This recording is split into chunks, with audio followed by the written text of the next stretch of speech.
Dear colleagues, we are going back to our tradition of holding annual press conferences of the Minister for Foreign Affairs, Sergey Lavrov, on the outcomes of this past year. We will work live, and there's a live broadcast on the Ministry's website and in our social networks accounts.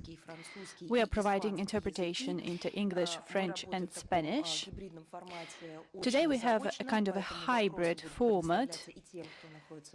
The questions will be asked by those present here in person and to those present with us online. I would like to add that we will not be able to cover all the questions, but all those who sent their questions in writing, we are going to respond to in writing after the press conference. Now over to Sergey Lavrov. Dear colleagues, good afternoon. Well, Happy New Year and Happy Old New Year. New Year is here for almost everyone, apart from our Eastern colleagues, some of them. So we will celebrate for one more month. I mean the Chinese New Year, the Eastern calendar New Year celebrations. So we got back to work from the very outset at the start of this new year. We have even sacrificed some of the holidays, but the situation in the world is such that we can allow no time for rest.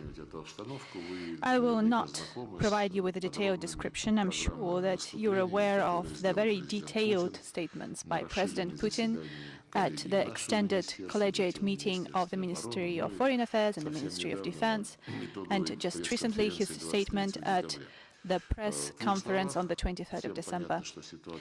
Well, a couple of words on the current situation. We see that the situation is not getting any better, and our Western colleagues are serving to exacerbate the current situation. They want to undermine the international relations architecture that is based on the UN Charter, and they are also following the course to replace the international order with the rules-based international order, and they want to thus create a new world. They are creating various formats in those areas of international relations that have long been on the agenda of the universal organizations such as the United Nations. They are trying to present themselves as those major workers that are doing their utmost to create the agenda for others, and those who do not join them are declared to be obsolete, and they name them revisionist, trying to review the situation and to change the situation, but actually this is the West that is revisionist in their attempts to amend the UN Charter. And we, together with the countries that are our strategic partners and friends, we are defending the UN Charter, its principles, its structure, its goals, and we are trying to protect it from any revisionism activities. The most odious project took place at the start of December, the so-called Summit for Democracy. The preparation for this meeting and the event itself and the results of this event announced by Washington prove that our colleagues in Washington want to re-ideologize our life, something that we got rid of just recently, but now they are trying to create new lines of division. The United States policies and NATO's policies that were declared as containment and deterrence of the Russian Federation and China, we see continuous attempts to artificially expand NATO, to drag such countries as Ukraine into it. We've recently heard very interesting statements coming from the NATO leaders, from the United States, that the Scandinavian countries that are not part of NATO will be welcome to join. So now they are trying to artificially tempt those countries to artificially expand NATO. And this alliance, after the Cold War, after the Treaty of Warsaw, has no purpose, but the attempts to artificially expand it are continuing. In December, as you are well aware, we have provided the NATO members and the US with draft documents, the draft Treaty on Security Guarantees between Russia and the US, and the draft agreement on ensuring security between the Russian Federation and NATO countries.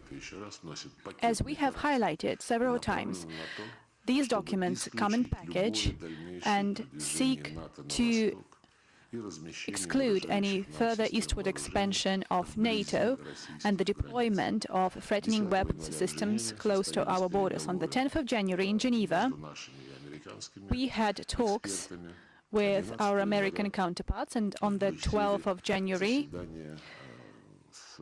there was a meeting with the participation of NATO countries and Russian delegation in Brussels. We have talked about the need to focus on the need to stop the expansion of one military bloc to the detriment of the interest of other countries in Europe. I guess that you have been following the very detailed coverage of these events and the interviews given by the representatives of the Ministry of Foreign Affairs and the Ministry of Defense. I would like to reiterate that we need legally binding guarantees, as political commitments that were enshrined back in the 90s and any kind of oral promises have never been fulfilled by our Western partners, and they are not going to do that now. This is a topic worth discussion on its own. We have talked about the fact that such an approach is unacceptable, and we cannot approve of such very unilateral interpretation of security guarantees. So we expect a response from our colleagues in writing, just like we did, because we have submitted our proposals in writing, and we will continue working to be prepared for any kind of developments. We are convinced that if there is goodwill and if there is a will to compromise, one can always find mutually acceptable solutions. I can remind you that at the start of last year, we've managed to extend the New START treaty for 5 years with no preconditions, just like the Russian Federation proposed. We have commended this step by the Biden administration, as it was one of the first steps undertaken by the administration once this administration took power. The need for dialogue on all issues related to strategic stability, on all kinds of weapons affecting strategic stability. This is something that was discussed by President Putin and President Biden during the meeting in Geneva on the 16th of June 2021. They have also adopted a joint statement that reaffirms the principle that the nuclear war can never be won, so it can never be waged. And as part of the P5 at the Security Council, on the 30th of January at the high level, the statement on the unacceptability of nuclear war and the obligations of nuclear powers to prevent nuclear war was adopted. And this step, undertaken by the P5 on the highest level, will help to prepare the P5 summit. This summit was initiated by President Putin, And now we are trying to come up with specific arrangements as to the timeline and the agenda of this event. We hope that this event will take place in person once the epidemiological situation would allow. We are definitely working on the Western front, but also in other areas of Russian foreign policy. Last year, we have been developing integrational cooperation as part of the EAEU. We have strengthened the integration as part of the Union State of Russia and Belarus. And all of that helped to promote President Putin's initiative on the formation of the greater Eurasian partnership. We've been developing relations in this context with our partners in Asia. First and foremost, we marked 20 years of the agreement on good neighborly friendship with China. We've also been promoting the specially privileged strategic partnership with India and with the majority of our partners in the Asia-Pacific region, with African countries, with Latin American countries. As for the Asia-Pacific region, we've been focusing on the ties with ASEAN countries in the context of the formation of the Greater Eurasian Partnership. We've been fully tapping the potential for constructive dialogue that is provided by such integration organizations as G20, BRICS, and Shanghai Cooperation Organization.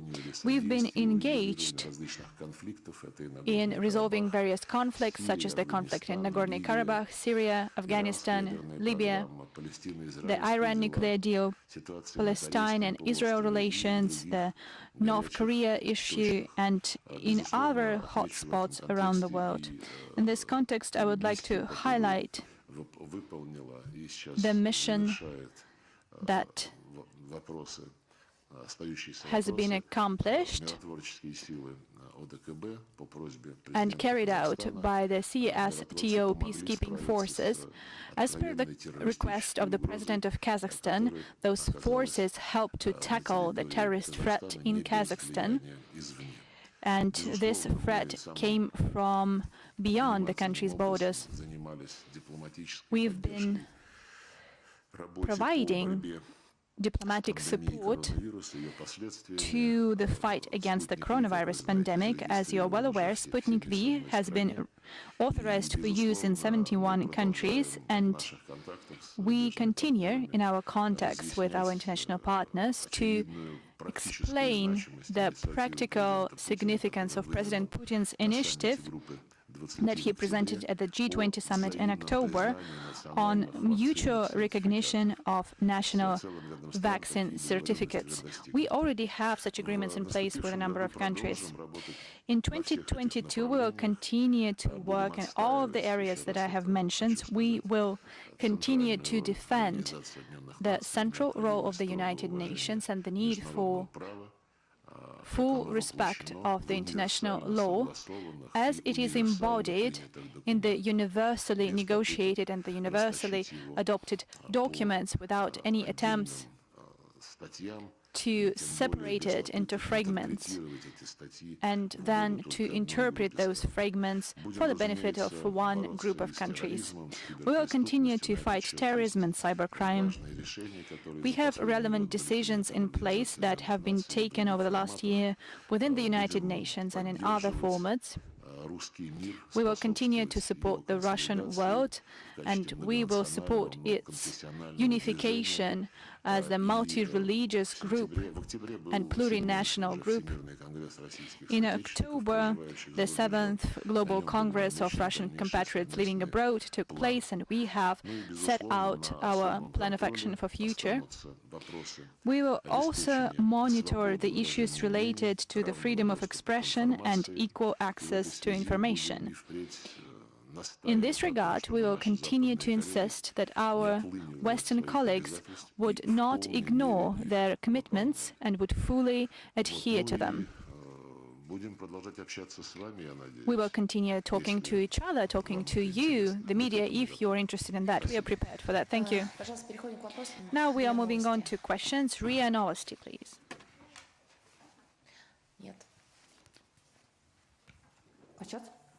Can you hear me? Yes, yes, we can.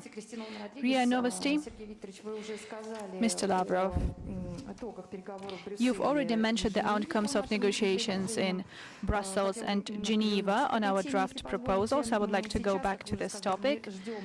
Now we are expecting an answer in a written form to our draft proposals from the US next week and from NATO during this week.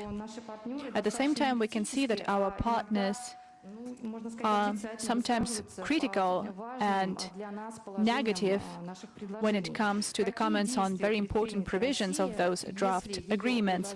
What actions would be undertaken by Russia if those draft proposals would be refused by the US and the NATO? That's my first question. My second question is, does Russia consider an expansion of its political and military and strategic presence in some countries? Thank you. As for the first part of your question, we, as you have said yourself, are awaiting a written response from our colleagues. We believe that our colleagues have understood the need to do this expeditiously and to answer us in writing. We will not wait forever, and the plans to drag their heels over this process are in place. We are aware that the prospects of reaching a consensus depends on the US. Whatever they say about the need to talk to their allies and the need to engage all the OSCE members in those processes, those are just hollow statements and attempts to drag out this process. When the relationships between the NATO and Russia were formed, when the foundation principles were outlined, when we reached the agreement to create the Russia-NATO Council, when in the context of all of those processes between NATO and Russia we have negotiated political agreements on code of conduct and on future behavior in the context of armed forces and weapon systems. No one talked about consultations with the OSCE or the EU. And by the way, the EU is now disappointed, as Josep Borrell put it, that they have been left behind. This is something we can discuss separately, but we want to see their response in writing, point by point, provision by provision, in both draft documents. We want to receive a response. This fits us, this doesn't fit us. If not, why? If we can amend it somehow, if we can change the language of the provisions, maybe you can add something, please provide it all in writing. You've mentioned something that's been hyped in the media recently, that the Western response is focused around the very resolute interpretation of the need to move away from the open doors principle of the NATO. But I would like to highlight once again that we are not linked by any agreements inside the NATO. However, Russia, the EU, Americans, NATO members, neutral countries are very much interlinked by our political obligations under the OSCE. And in this context, OSCE provides us with, if you wish, a normative framework, exclusively because back in the 90s, an agreement was reached which was about the inadmissibility to undermine indivisible security, not to strengthen your security to the detriment of that of others.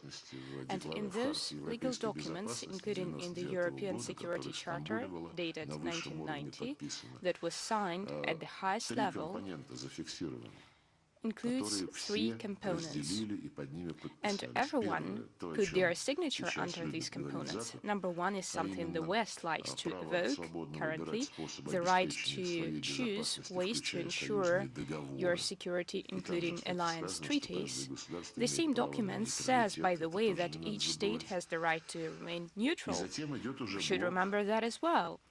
The second block that comes after this, and this block is an integral part of this agreement, of this compromise, it says that each state shall respect rights of other states and will not strengthen their security to the detriment of that of others. Moreover, there is a special provision that under this agreement, under this declaration, this charter, no state or group of states or no organization can be more responsible for maintaining peace and stability in the Euro-Atlantic, and they cannot consider any part of this region as their influence sphere. And our NATO colleagues and our American colleagues are actively using the first part of this package, and this package is a package deal, after all. They are actively using the part that says that each country can join alliances and try to ignore the other part. But they are interlinked, they are indivisible, and we are not bound by this norm that says that each state has the right to choose their allegiance if it is applied in crude violation of other parts of this interlinked package deal. This is something we have spoken about in great detail. We are currently awaiting a response in writing, and after that, if it's clear that it might make sense to resume negotiations, this issue that I have just explained, we will insist on receiving explanations regarding our partners' obligations that they undertook at the highest level.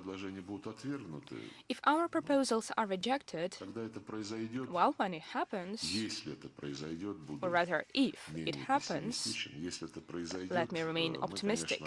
If it happens, we will assess the situation, we will report to the President, and during his big press conference, he said that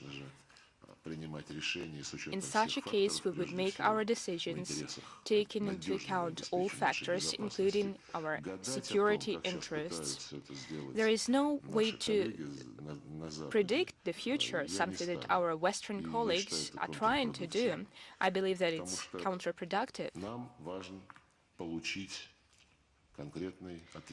What we need are concrete responses or other proposals. We want them to have to do with our proposals that we put out in our documents, and they are key proposals aimed at preventing a negative scenario in our shared region, and I mean Europe. And in this case, we will continue to watch the reaction of our colleagues, and we will try to understand how serious they are. Wendy Sherman, who was heading the American delegation in Geneva,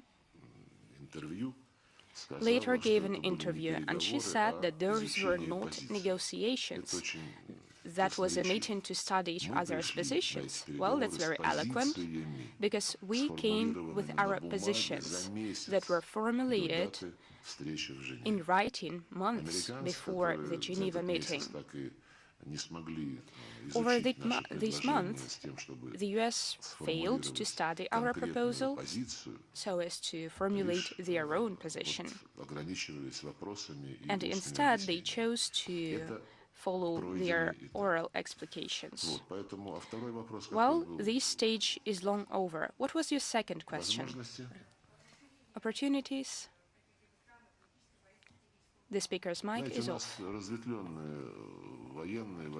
While we have multifaceted military and technical ties with our partners and our allies, we have our presence in various regions of the world, and it's something that has to do with our bilateral relations with various countries. And of course, we will proceed on the basis of global stability interests when we discuss further steps with our allies bilaterally. And now we will give the floor to those journalists who are present online. Is Daily Telegraph here with us? Good afternoon. Daily Telegraph, Natalia Vasilyeva. As we know, the topic of Ukraine's not joining NATO and NATO's activities in Eastern Europe have been on the agenda for a long time, and Russia has raised these issues on many occasions. However, Russian officials call these issues urgent and demanding urgent action right now. Why has this issue become so pressing in December? What happened? It has just become too much. Well, it started in the 90s when those promises that had been given on NATO's non-expansion and non-deployment of their military infrastructure in the east, non-deployment of troops in the territories of new NATO members. Those promises were simply thrown away by NATO members. And there have been 5 waves of expansions, and as a result, NATO is here at our borders. When we were founding our relations with NATO, only Poland was an aspiring country, but the situation is vastly, dramatically different right now. Right now, all of these new NATO members are being actively used by the alliance, and our proposal is aimed at shrinking military confrontation and de-escalate the situation in Europe, but NATO is doing exactly the opposite. They are expanding the presence of their land troop and aviation in the territories adjacent to Ukraine. They conduct exercises in the Black Sea, and the number of such exercises have grown dramatically over the past few years, and many other things have happened. And it gives us ground to believe that this lofty rhetoric of the West, that if Russia does not comply with the West's demand regarding what it can do with its own troops in its own territory, which is absurd in itself, then, in the coming 2 or 3 months, the West would increase their activities of fast response and special operations troops around our borders. That is why, answering your question, I'd like to tell you that many things have changed. And foremost of them is the situation regarding the real configuration of arms and military equipment in Europe. I reiterate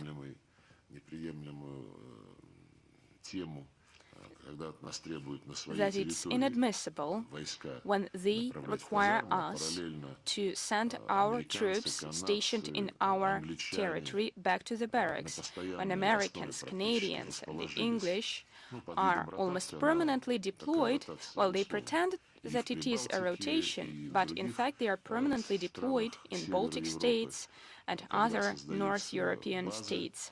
When they create bases in the Black Sea, when they build bases in the Azov Sea, in Ukraine, and we cannot be happy with that. It's inadmissible. So the moment to start this only reflects the period when the West exploded. Let's not mince words. Let's be frank. In violation of all of their international obligations and counter to common sense, they chose to escalate the situation. Well, you see, the West condemns violent actions against civilians, they condemn human rights violations.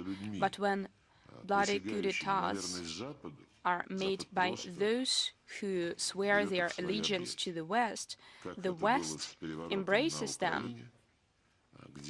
This was what happened around the Ukrainian coup. Many people died there, including at the hands of provocators. And this coup was, let me give you an understatement, it was approved by the United States, and Europeans followed suit. It is a known story, and no one is going to investigate the Maidan crimes. No one's going to investigate what happened in Odessa on the 2nd of May, when people were burned alive right in front of cameras. Right now, nothing's changing. These right sectors are the foundation for the new authorities. Poroshenko, Zelensky are all the same. And these organizations used to be considered as extremist in America, but right now it's different. It's quite similar to what happened in 2008 in Georgia, when Saakashvili gave his orders at a special mission of the EU that was trying to understand what happened. They officially reported that it was Saakashvili who started the war, but still, Georgia remains a friend of the United States, and friends are allowed to do whatever they want according to the West. Our patience has come to an end. Well, you probably know that, well, you're a Russian speaker, so you're probably aware of the proverb that we take a lot of time to prepare, but right now we are ready to set out on a journey. And we are waiting for the West to respond to our specific proposals. Let us continue with online. APC. Do we have ABC with us?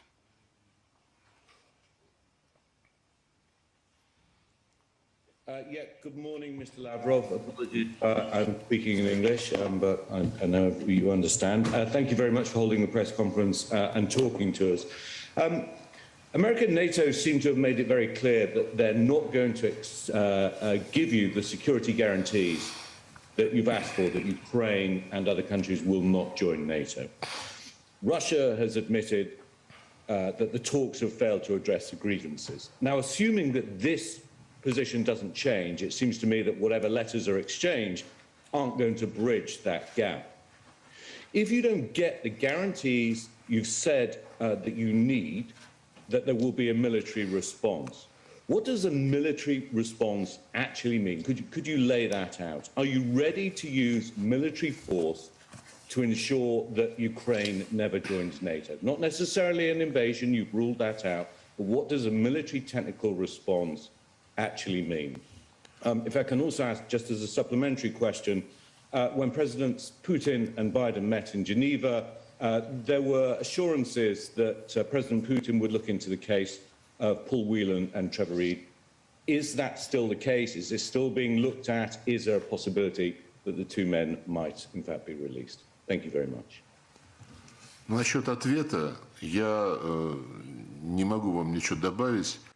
As for your question, I cannot add anything to what President Putin said after his press conference. When he was speaking to journalists, he was asked directly what can be the response if Russia's proposal on security guarantees is rejected. And he said exactly the following: this response can vary depending on the proposals that I, meaning President Putin, get from Russian military experts. Full stop. That's why I'm not going to do any tea leaf reading. That's something that Americans like to do. They always favor the use of the sanction stick whenever they don't like something. Moreover, I like it that for a few years, a position of a head of the Department for Sanctions exists under the Department of State. There is a separate division that is in charge of punishing everyone who somehow disagrees with the United States or sometimes doesn't do anything bad at all and is punished just in case. We believe that such matters should be settled on the basis of mutual respect and balance of interests. Russia's position that was presented by Americans to Americans and NATO is based on a balance of interests. These documents are intended to ensure security in Europe in general, in all European countries, including the Russian Federation. The position of the United States and its allies is about their wish to dominate in Europe. They want to create footholds, military footholds around Russia. They want to create irritants for us around our borders. And let me draw your attention once again to something that I started with. Do read the European Security Charter adopted in Istanbul in 1999. Everything that the West is currently saying or doing constitutes a crude violation of their obligations under this document. And I remember all too well. Let me give you another example. When we made such an attempt, let me get back to the previous question, why we were waiting for so long. We did not. Back in 2010, as far as I can remember, we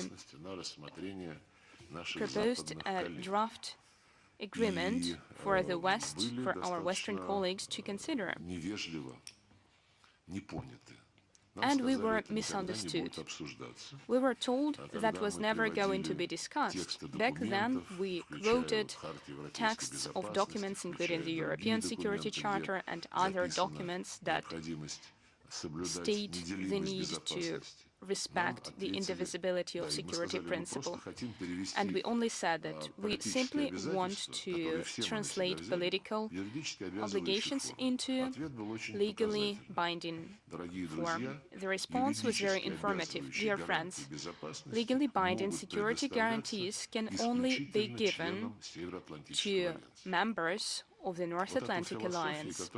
And this is the philosophy that undermines everything that has been done at the OSCE after the end of the Cold War, including the principle that I have just quoted, that no alliance in the Euro-Atlantic has the right to dictate its will to others. This is something Washington is doing, and I take it that it's enjoying that. We take no pleasure in this.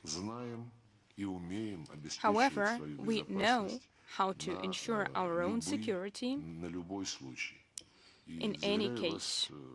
Let me also assure you that we are not going to wait endlessly for any change, for any new promises. Let me be frank. We know that the West is expecting a scenario that will enable Americans to reject their responsibility for solving these issues at negotiations with us. First, they are going to dilute it in the Russia-NATO Council when they involve their allies, shall I say, to be polite. And at the OSCE, it's outright impossible to conduct any negotiations.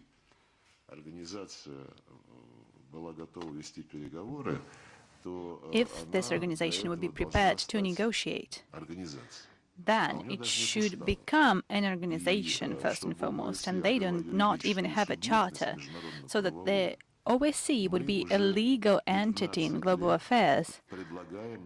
For that end, we have been proposing for 15 years to start working on such a charter. The US, though, is saying that its flexibility, that is the main advantage of the OSCE. However, flexibility is not applicable to strict security guarantees. we can see what is being done. We can see that they want to water it down in a kind of a nebulous discussion. So we will firmly await from the US, as we have mentioned to them, a response, a grown-up response. If you would allow me, I would like to go back to those present in person. I would like to give the floor to Finland, who are also part of Europe, but not part of NATO. The US radio in Finland. So something like that exists. Wow. Mr. Lavrov, you have already mentioned Scandinavia at the outset of this press conference. Does Russia respect the sovereignty of Finland and Sweden and our right to independently make decisions on security policy, including with regards to NATO accession? I would like to say that Russia fully respects the sovereignty of both Finland and Sweden. We believe that the neutrality of those countries is one of the main contributions into the global and European security architecture and ensures security and stability in Europe. But those who do not respect the sovereignty of Sweden and Finland are those who, by any means, want to provoke them to join NATO. And this question has been stirred for a long time. And at this stage, when we have submitted proposals to ensure the status quo of ante, many violations from the West is something that we have observed. And we can see that the public and the peoples in Sweden and Finland are not satisfied with it. So what is happening now is that Stockholm and Helsinki is urged to join NATO. They're saying that it's going to be quick and painful, so to say. They are promising to the Swedish and the Finnish people that, and this is something that we are discussing with our colleagues from Finland and Sweden during our negotiations. And we see that the leaders of Finland and Sweden are aware of all of the parameters and aspects of the situation, and we are sure that their contribution will remain resolute. Sputnik, please. Good afternoon, Sputnik Agency. Mr. Lavrov, on the 10th of January, the New York Times reported that the head of the EU diplomacy, Josep Borrell, has sent a letter to the heads of the EU policy that Europe needs to come up with its own security proposals, and he supported a direct dialogue with you personally. So, a few brief questions. Have you received his letter, and is Russia prepared to conduct a direct dialogue on security with the EU separate from NATO and the US? And how could you comment on the statement made by Josep Borrell over the last 2 days with regards to the outcomes of negotiations on security between Russia, the US and NATO? And do you believe that the EU is more ready to compromise than Russia and NATO when it comes to security? And what did Josep Borrell say about our negotiations this week? He said that he wants to have a separate direct dialogue with you on security. So this is why I asked this question. Maybe he sent you some kind of letter, perhaps a proposal to arrange a meeting, etc., and when it can take place, if it is so. Well, as for the comments made by Josep Borrell with regards to security guarantees in the context of negotiations between Russia and the US and Russia and NATO, yes, we have indeed had the impression that the EU feels that it is left behind, and they urge for their contribution to be taken into account. They do not want to have any agreements in place that would circumvent the EU. I'm not sure how the EU sees its participation in those negotiations. And you said, and you mentioned that perhaps there is a possibility to have a direct channel of communication on security with the EU, separate from our security discussion channels with the US and NATO. Well, I can't say, and not because we don't want to have that. We actually regret that 7.5 years ago, the EU destroyed all the mechanisms, including those mechanisms that serve to discuss the practical issues related to security. And now that we have tried to negotiate with the US and NATO, and with NATO we have at least on paper the Russian NATO Council and the underlying document in place, all the while, any channels of communication have been closed by our European colleagues. So this is a question that we should pose to Josep Borrell and other members of the EU. As for a possibility of a separate dialogue with the EU, independent from our dialogue with NATO and the US, well, I guess we should ask NATO and the US whether they would allow the EU to have an independent course in this regard. Because we want to have an independent European Union, we are closely monitoring the trends that we are currently observing within the EU. Those are quite controversial trends at times, and we see that the EU is concerned that their interests might be ignored, especially after Afghanistan, especially after what happened with AUKUS. We have seen that some of the EU members are sending signals that there is a need to form a strategic autonomy when it comes to resolving security matters. But at the same time, the EU has a very resolute lobby that counteracts any attempts to separate themselves from NATO when it comes to security issues, and they insist that NATO is a key to security in Europe. Those are the questions that need to be resolved in between those structures, and we are not greatly concerned by the fact who exactly is going to lead the negotiations, if those negotiations will be helmed by the United States anyway. It is on the United States that the security policy depends on. The security policy in Europe and in other parts of the globe where NATO is trying to establish its role regardless of the initial mission of this organization. And the United States have managed to go back to their leading, dominating role in Europe through NATO, and they are actively supporting the course related to any military issues between the EU and NATO. They have special agreements in place on military mobility.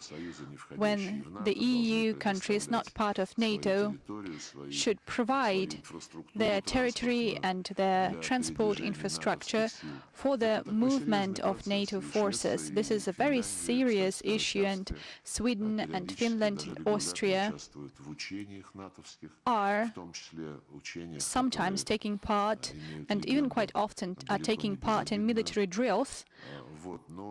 And the legend at the origin of those military drills is not something innocent. We've talked with Josep Borrell. The last time we met at the OSCE Ministerial in Stockholm on the 2nd of December. We did not have a specific meeting, but we did meet, and we have reaffirmed that we are not trying to avoid each other. But at the same time, I can remind you that the ball is in the EU's court. We have not been trying to cut our ties. We have been talking to Josep Borrell just last year, and we are prepared to continue talking with him. But it all depends on to what extent he will be allowed to renew the dialogue with the Russian Federation and on how constructive would be the issues they are going to tackle. Khabar, Kazakhstan, please. Can you please turn on your mic? At the extraordinary video conference of the CSTO conference, the President said that the CSTO mechanism is now fully functional. Does the Kazakhstan conflict mean that the possibility of the usage of the collective forces of the CSTO becomes ever more real?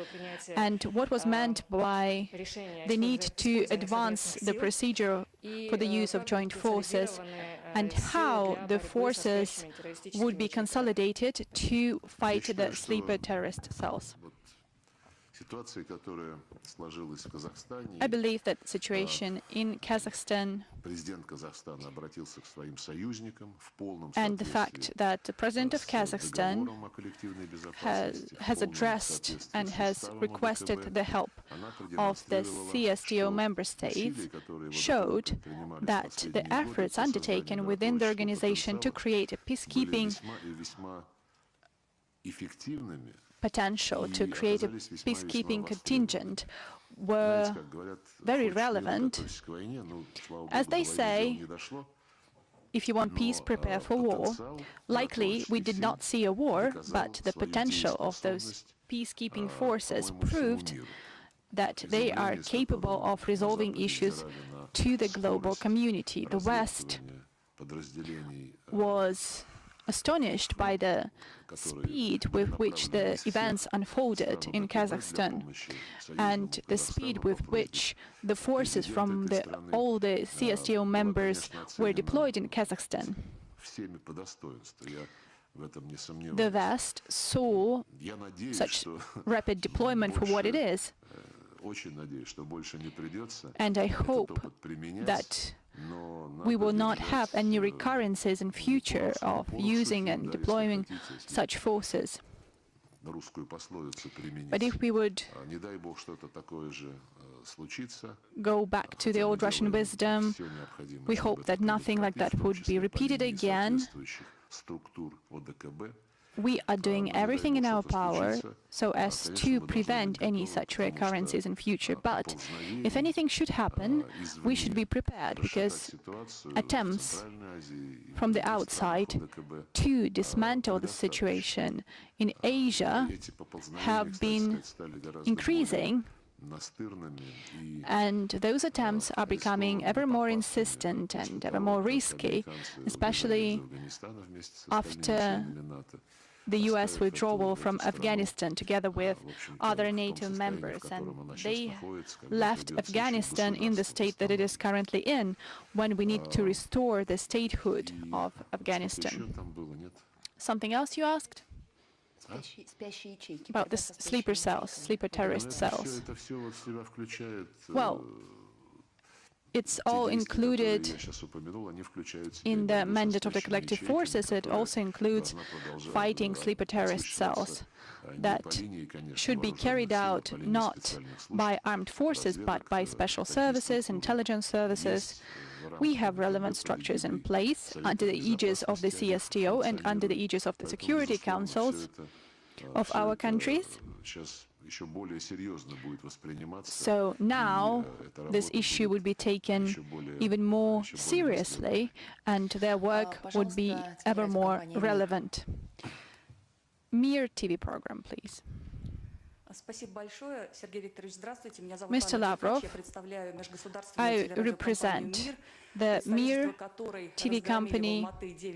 Our office was destroyed in Almaty several days ago, and the protestants were not even stopped by the fact that Nursultan Nazarbayev helped create the Mir office, and the documents were signed by Nazarbayev and President Tokayev. Everything was destroyed, even the radiators. However, our colleagues continued to work, continued to broadcast live. We are being assaulted, but we remain resolute. So what was the point of destroying the office of this interstate TV company? Are you expecting any new sanctions from the West after the use of the CSTO forces? And why the West was silent when the militants were trying to destroy everything in Almaty and offices of TV companies as well? We have commented already on this situation. We have also sent the relevant information to the OSCE and especially the representative on the freedom of the media. It is indeed shameful for an organization that represents itself as a beacon of the freedom of the media has proved that they have double standards and they do not set the gold standard. What happened was truly unacceptable. They have destroyed the offices and they were a threat to the lives of journalists, and they have physically hurt journalists. And when the CSTO actually helped Kazakhstan to calm the situation, to help arrest those who were trying to organize this sabotage, those outrageous activities. At this stage, the West and the OSCE started to call for a ceasefire, to stop the violence. So the OSCE should do that if it should be turned into a true actual organization with its own charter. However, the Secretariat of the OSCE is not far from NATO Secretariat. During the Maidan demonstrations in 2014, the Secretary General of NATO, Mr. Fogh Rasmussen, has publicly addressed President Yanukovych with a call not to use armed forces. And once the coup took place, Mr. Fogh Rasmussen actually changed his language, and he was calling on the putschists who came to power through unconstitutional means to use the force proportionally. And the person whom they considered to be a pro-Russian president, although this is not a correct interpretation and not a correct view of the situation, those who were not in close ties with the West were not allowed to use force. But if you are loyal to the West, then you can use force proportionally. So they should move away from the image that has been created over the several years. And the Secretariat of the OSCE, as we have stated multiple times to the chairmen and Secretary Generals of this organization, is truly discriminatory in its treatment of Russia and other countries of the CSTO. And this is something we are going to fight against. And this is when we need to use the OSCE. We need to make it a platform for equal dialogue based on the balance of interests and consensus. Although it is enshrined in the foundation documents of this organization, in practice we can see that the West is adhering to its course to privatize the Secretariat of the OSCE and all of its institutions. And this is something they need to deal with, and not to try to sink our initiatives on security in this kind of amorphous organization. I also have a question about the West's new sanctions after the CSTO used force. I cannot say anything on this topic because we do not deal with expectations and predictions, we deal with facts. However, our Western colleagues are capable of anything Let us consider an example. Right now, Washington is threatening to introduce new sanctions. The Congress has prepared some really tough sanctions. The White House is happy with some of them, is unhappy with others. Well, the mentality of those people who urge to prepare a sanction package in case a so-called attack against Ukraine by Russia, they are not alone.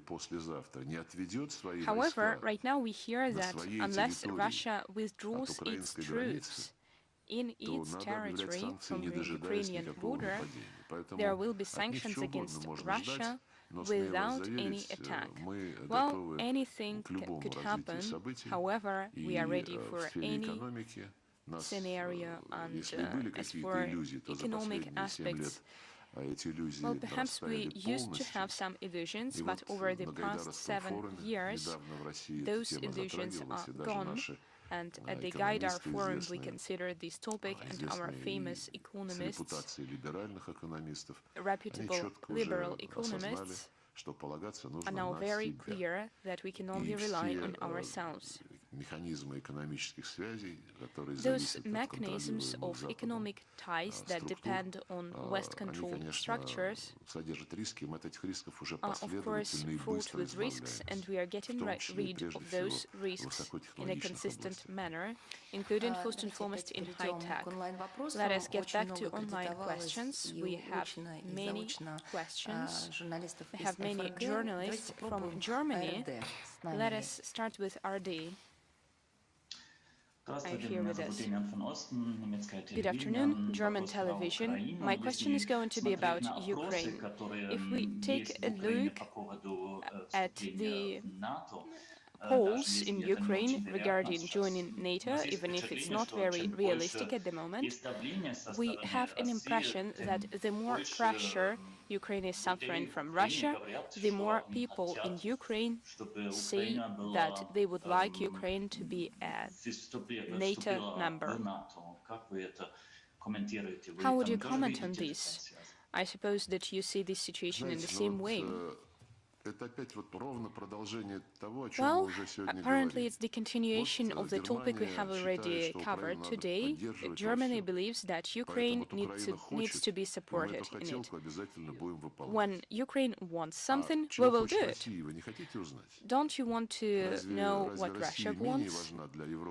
Is Russia less important for Europe than Ukraine? And you are dealing in alternatives. It's either pleasing Ukraine or something else. But we are following a different kind of logic. We want everyone to feel safe. We want everyone to feel needed.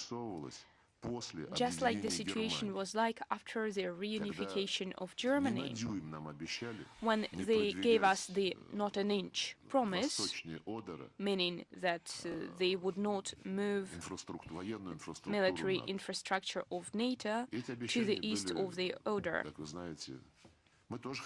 Well, we believed those promises and we wanted them to be delivered on. However, NATO chose to move further. And those promises came from presidents, from people who are supposed to be respectable. And we want Germany to remember our country's position when Germany wanted to reunite. Back in 2015, when I spoke in Munich at the International Security Conference and answering on a question related to Crimea, I mentioned, when I talked to my discussion partners, and I mentioned that we had to remember how our country supported Germans' desire to reunite, and Germans need to understand that Russians who live in Crimea, the majority of Crimea's population, also have the right to reunite with their own people, especially when there are militants, there are bandits who were sent against them with neo-Nazi slogans. Out from Crimea, they chanted, one of the parliamentarians from Bundestag laughed out loud, trying to present the situation as if these two issues were incompatible. I don't think they are, and I hope that Germany remembers Russia's position when your own Western allies were very much in doubt that Germany should be reunited. Well, life goes on. And speaking of Crimea and the Ukrainian authorities that you want to see in NATO, remember that from day one after the coup d'etat, when they did not care about Germany, France, and Poland's signatures under agreements between Yanukovych and the opposition, and despite all assurances, despite all plans, they chose not to listen to what the EU was saying, and then the EU agreed. And those putschists then proceeded to state Russians in Crimea will never speak Ukrainian, think Ukrainian, will never glorify their heroes in the Second World War, and I mean the accomplices of Bandera and Shukevich. Then the Crimeans, decided to have a referendum after halting an attack from Ukraine. But when we discuss the topic of Ukraine and Donbass, when we explain it, that it's Kiev that should respect Minsk agreements, previously we used to get responses that let us put this aside, let us just respect these documents. How can we do that if those who are supposed to respect those agreements are not doing that?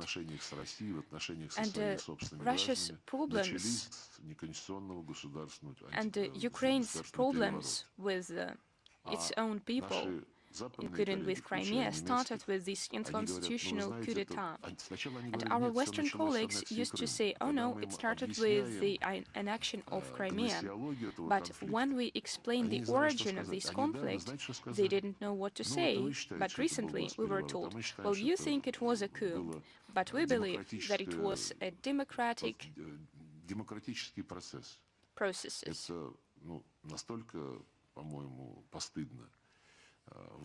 I believe it's a shame. It's truly shameful, but it's in such conditions that we are forced to negotiate. And this Ukraine that you want to see in NATO is currently represented by President Zelensky.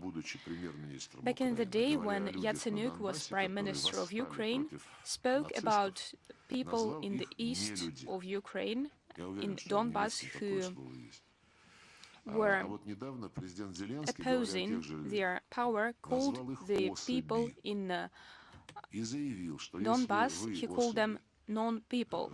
And Zelensky spoke about them and said, and used the word specimens.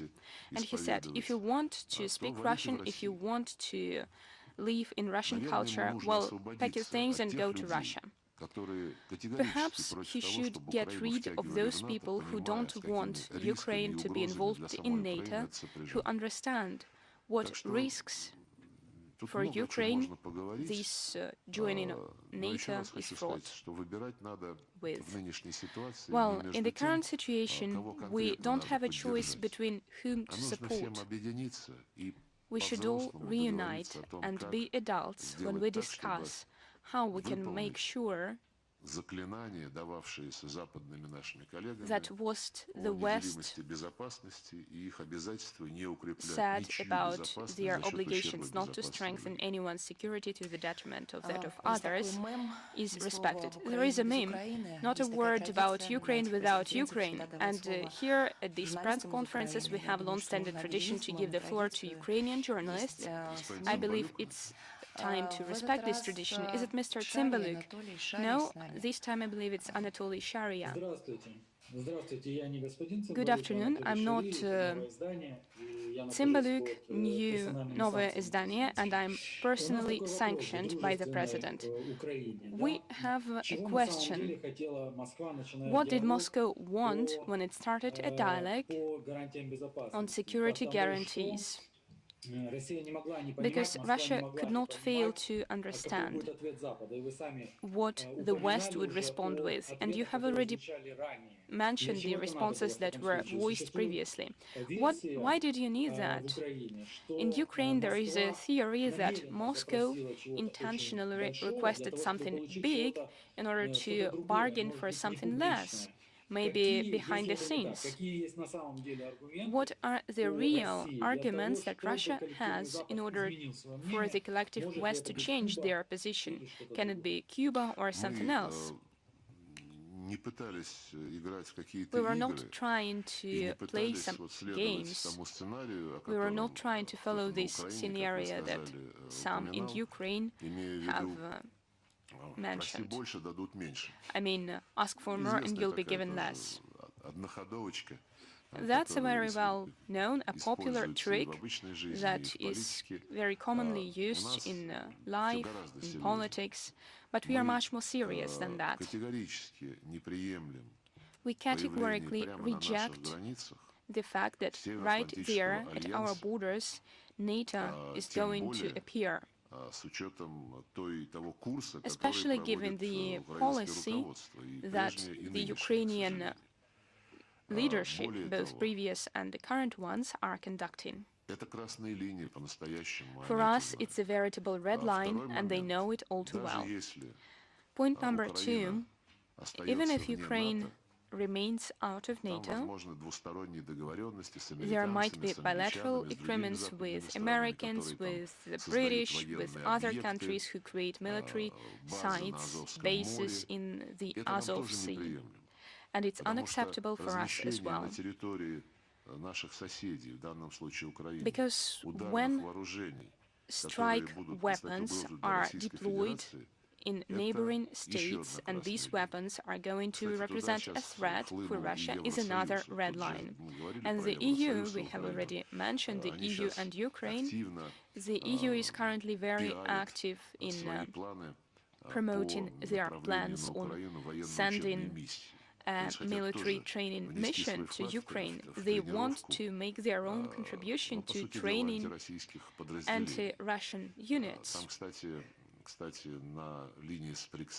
And by the way, there at the contact line, there is an increase in concentration of troops, including, as far as I can see, their most powerful units, the so-called volunteering battalions that the West used to consider as extremists, but does not do this any longer.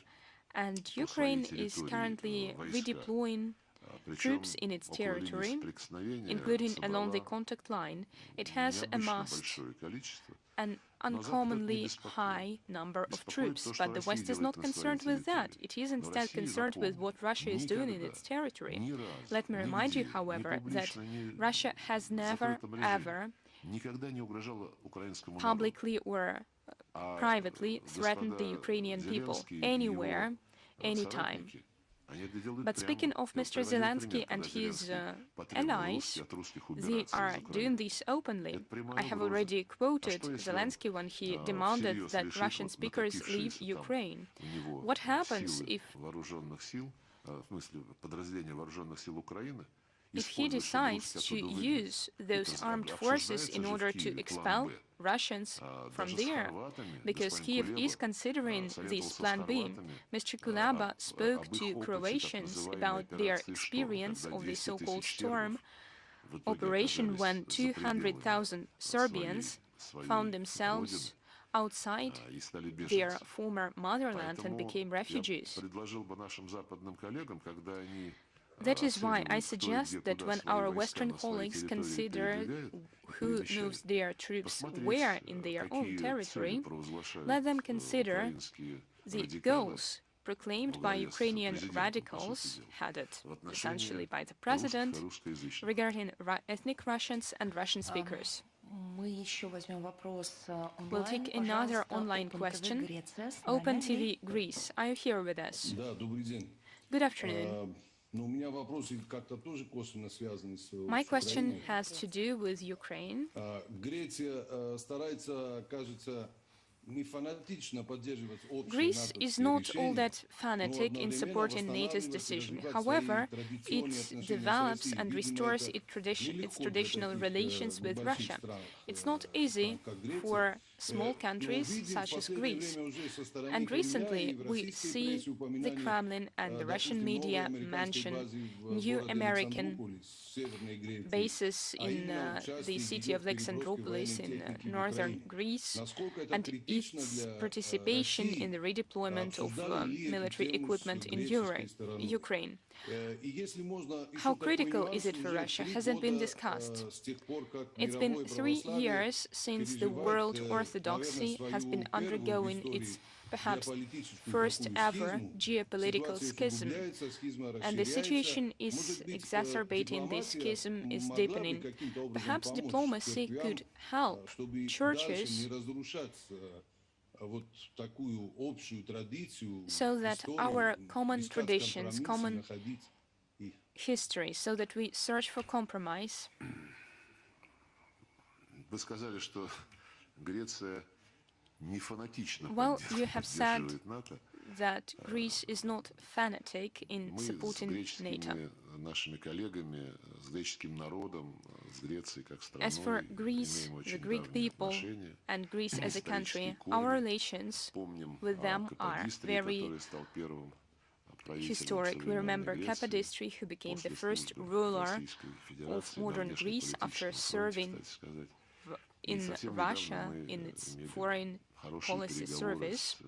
Very recently we had great negotiations with Nikos Dendes, and we have covered the full range of our issues, including our bilateral relations, trade and economic, investment cooperation, cultural, humanitarian ties.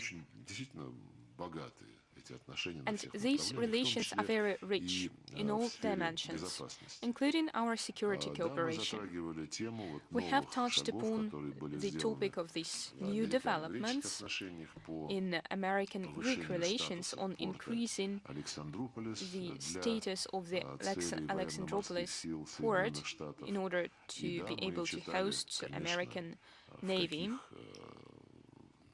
And of course, we have read about those dimensions and those objectives that this port is going to be used. Minsk agreements include a direct prohibition for the presence of foreign servicemen in the territory of Ukraine. It does not contain any prohibition for supplying weapons to Ukraine. Point one, there are foreign servicemen, and they are numerous. It's not thousands, as someone has once said. It's about a few hundred Americans, British and other servicemen. Formally, there is no ban on providing weapons to Ukraine. However, getting back to those ideas that the current Ukrainian authorities are currently developing, we understand all too well that everything the West is doing when it provides weapons to these authorities tempts Ukraine to proceed to the force methods of resolving the situation in the east of Ukraine. And it is completely unacceptable for us, for reasons you can understand. And speaking of those alleged instructors that are working there, and when we draw the West's attention to this fact, the West says those are instructors, they do not participate in the fighting. And I remember the TV footage during the war in Georgia in 2008. I remember the instructors in American uniforms, both white and black, were instructing Georgian soldiers how to load tanks. I don't want the same situation to be repeated in Ukraine, because it will be about crossing all possible red lines. It will be about a clash between Russian citizens of Ukraine and the NATO military. I understand that Greece is a member of NATO and a member of the EU, but we see that Greece does not want to follow the path of tightening anti-Russian sanctions, and Greece is generally not satisfied with the current status of relations between Russia and the West. We trust our Greek friends that in their wisdom they will make the choice that is in line with their beliefs. As for orthodoxy, indeed, it is a great issue. You say that diplomacy can somehow help. Well, diplomacy should not interfere with church affairs, with religious affairs.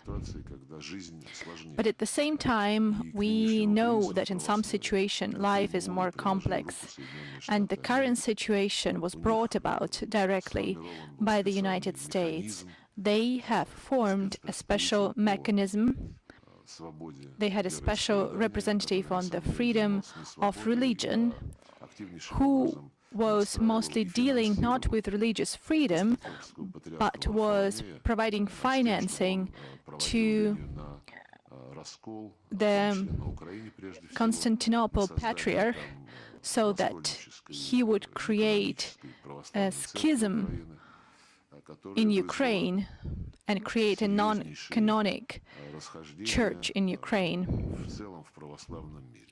And thus, he would create discrepancies and disputes in the Orthodox world.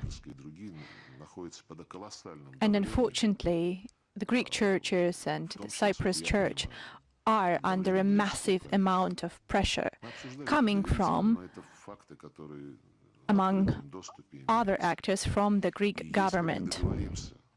But if we negotiate with the governments of those countries and with the diplomats of those countries that have in their territory non-canonic churches, to not interfere in their lives in accordance with their rules and their dogmas, that would be a major contribution of the government and diplomats into ensuring the freedom of religion. By the way, Mr. Afanassis has a kind of anniversary. This is the 10th question at this press conference. Do you mean that I'm providing very long answers? Well, that's an anniversary of sorts. Now to Armenia. Armenia, are you here? Yes. I would like to ask the minister that just recently on the border of Armenia and Azerbaijan there was some fighting observed. They used drones. Is it linked to the aid provided to Kazakhstan, especially considering the very nervous reaction and very nervous response from Baku to the provision of such aid? I have not observed any nervous reaction from Baku or Ankara to the provision of aid, the deployment of forces. In Ankara, there was a statement made by one of the counselors to President Erdogan, who basically condemned the actions of Kazakhstan to invite CSTO forces to help. And we have now requested an explanation from our Turkish colleagues. However, the Turkish officials have not commented on the situation.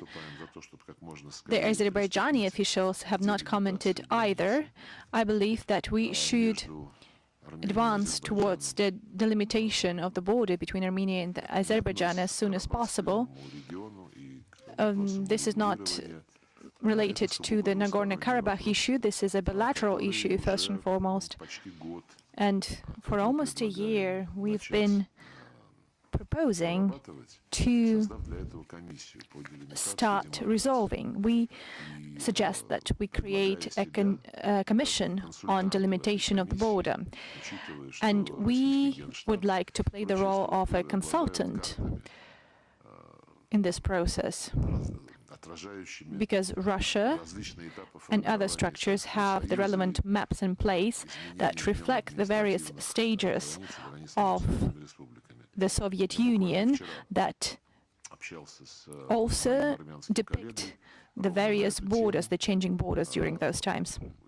I talked to my colleague just recently, and there are relevant proposals in place, because in order to establish such a commission, we need to have a particular set of requirements, a particular set of conditions.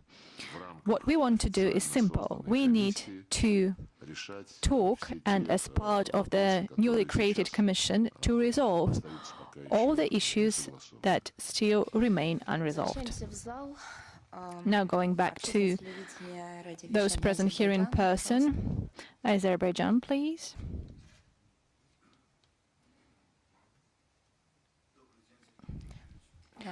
Please turn on your mic. Good afternoon, Mr. Lavrov, Madam Zakharova. Mr. Minister has almost completely responded to my question, but I would like to reiterate once again. Azerbaijan has time and time again reiterated the need for delimitation and demarcation of the border with Armenia, and in Sochi we have decided that a bilateral commission to delimit the border between Armenia and Azerbaijan will be created, and Russia will support the countries in this process. However, we have not seen any actions on the part of Armenia.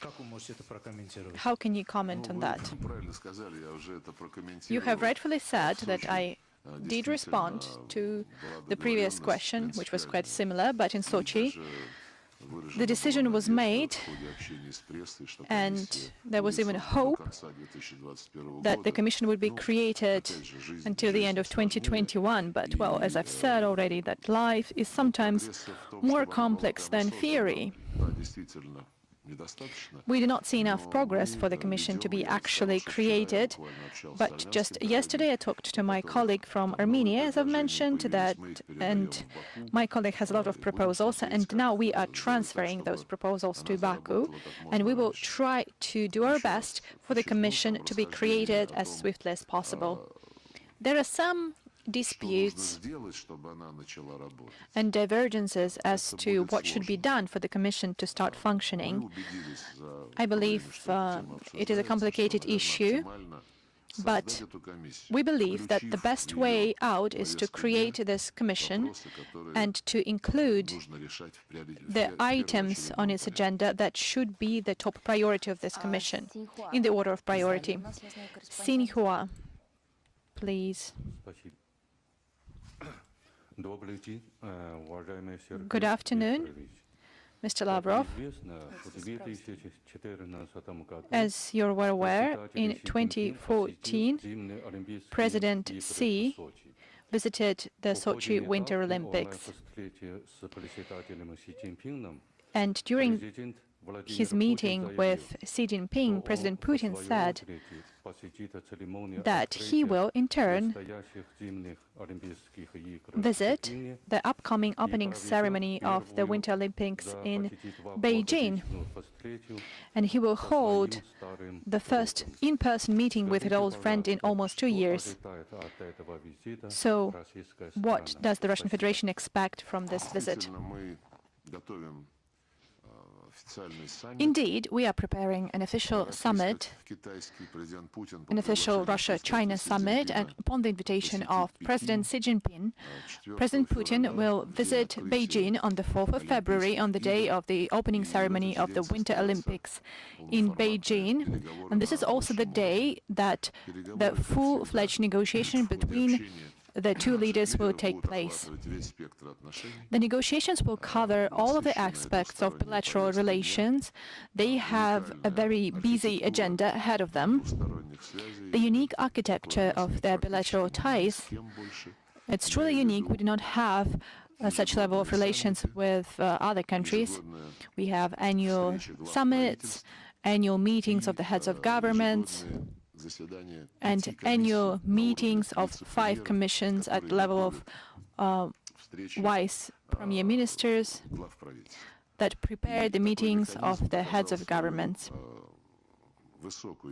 Such a mechanism, such an arrangement proved to be very efficient, and they have been thought through, and they can be implemented in practice, and such arrangements allow us to achieve our goals. And last year we've seen a record growth in trade turnover between our 2 countries. The agenda for our cooperation also includes international issues, considering the very complex situation around the globe that we are discussing today. And Russia and China, hand in hand and in lockstep with our allies, are defending the standards and norms of the international law. We are defending equal rights, territorial integrity, independence, the resolution of all crises through political means and non-interference of internal affairs of any state. These are the principles that we promote while considering any issues in practice at the Security Council of the United Nations and in other organizations. In this context, we are trying to counter the attempts to replace international law by a rules-based international order. The West is trying to insist for such an order to be used, and they declare Russia and China to be revisionist and accuse us of trying to change the basis of the UN Charter. Together with our Chinese friends and a group of other friends from Latin America and Asia, we have formed in New York and within the United Nations a group of friends in defense of the Charter of the United Nations. The group has already had 2 meetings, and now we are discussing the possibility of holding a meeting on the ministerial level. This is especially relevant against the backdrop of the attempts to undermine the UN Charter. When we are talking about international issues, Russia and China are united in their vision of such issues as the Iran nuclear deal and the need to go back to the JCPOA that the Trump administration has withdrawn from. We are also closely cooperating within the SCO, where Afghanistan and Central Asia issues take special significance. We are also cooperating as part of the Eurasian partnership, and as I've said, President Putin has come up with the Greater Eurasian Partnership Initiative. It is formed with the participation of the Eurasian Economic Union, and the Eurasian Economic Union has also signed the agreement on trade cooperation with China. And in this context, integrational processes in the former USSR states are streamlined with practical steps to implement the One Belt, One Road concept introduced by China. We are also closely working with ASEAN for the benefit of ensuring the central role of ASEAN in all of the elements of international security in the Asia-Pacific region, and we are seeing the risks posed by the concept of the Indo-Pacific strategies promoted by the US and other countries. And this concept seeks to create new lines of division and to undermine the central role of ASEAN, as well as bringing confrontation, including military confrontation, into the region at the very time when we need negotiations and inclusive discussions that would allow us to take into account all the concerns expressed by member states and come to consensus decisions. This is what we have on the agenda of the Russian-Chinese partnership and cooperation. I am sure that all these issues will be discussed in preparation to the visit of President Putin to Beijing. During the visit itself, by the way, we have decided with my colleague, the Chinese Foreign Minister Wang Yi, that on the eve of the presidential negotiations, we will have our own meeting, and we will also consider all the bilateral issues on our agenda. Anadolu, Turkey, please.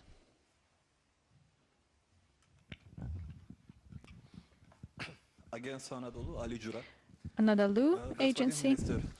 Mr. Lavrov, the efforts of Turkey and Russia continue to ensure security in South Caucasus, and for that, the Platform for Cooperation Free Plus Free has started functioning, but Georgia has not joined this platform.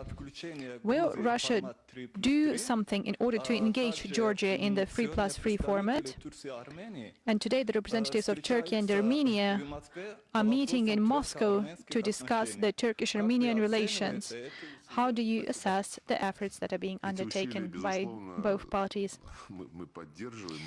We are indeed supporting these efforts as they help to improve the situation in South Caucasus. They also help to create conditions for the remaining political problems to be resolved more actively and more fruitfully, including through the development of economic and other types of cooperation between the three countries of South Caucasus and their neighbors, Russia, Turkey, and Iran.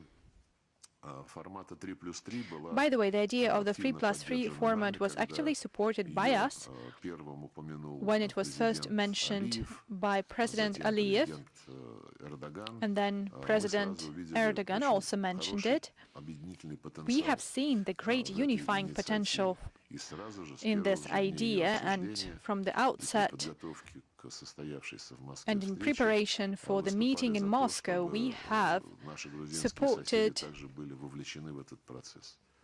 the need for our Georgian friends to be engaged in this format. We believe that the more opportunities for communication we have, the better it is for the resolution of remaining issues.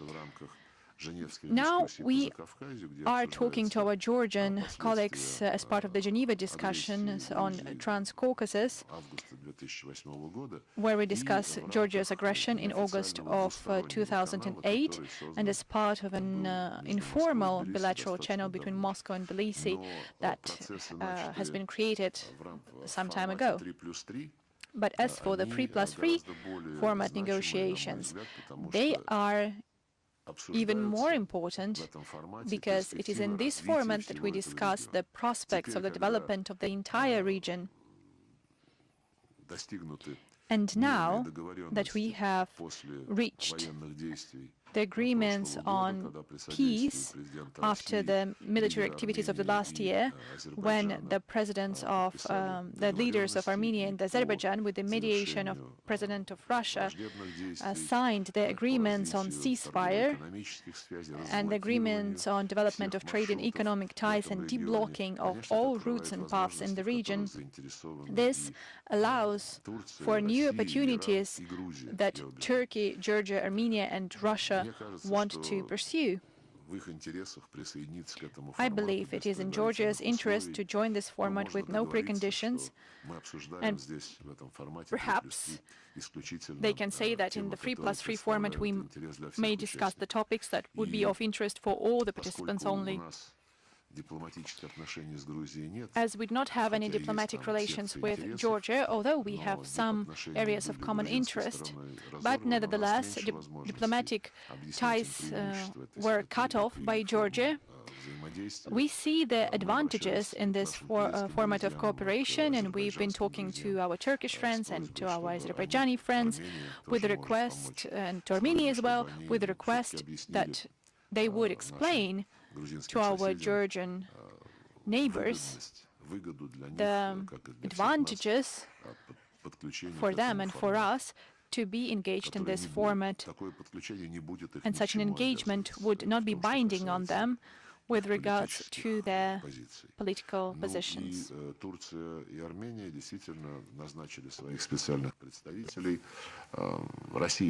Turkey and Armenia have assigned their special representatives. Turkey assisted us in reaching this agreement, and we were happy for the first meeting to be held in Moscow. We see our role in assisting a direct dialogue, and we hope that it will be successful. Now, Japanese colleagues, DT Press. Thank you for this opportunity to ask you a question. Last year, you went to China and the Republic of Korea. However, unfortunately, you did not visit Japan. How would you assess the current Russian-Japanese relations? Will there be any meetings this year?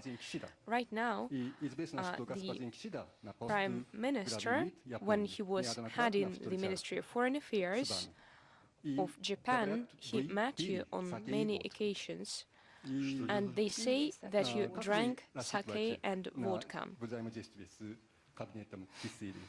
How is it going to influence your cooperation with his cabinet?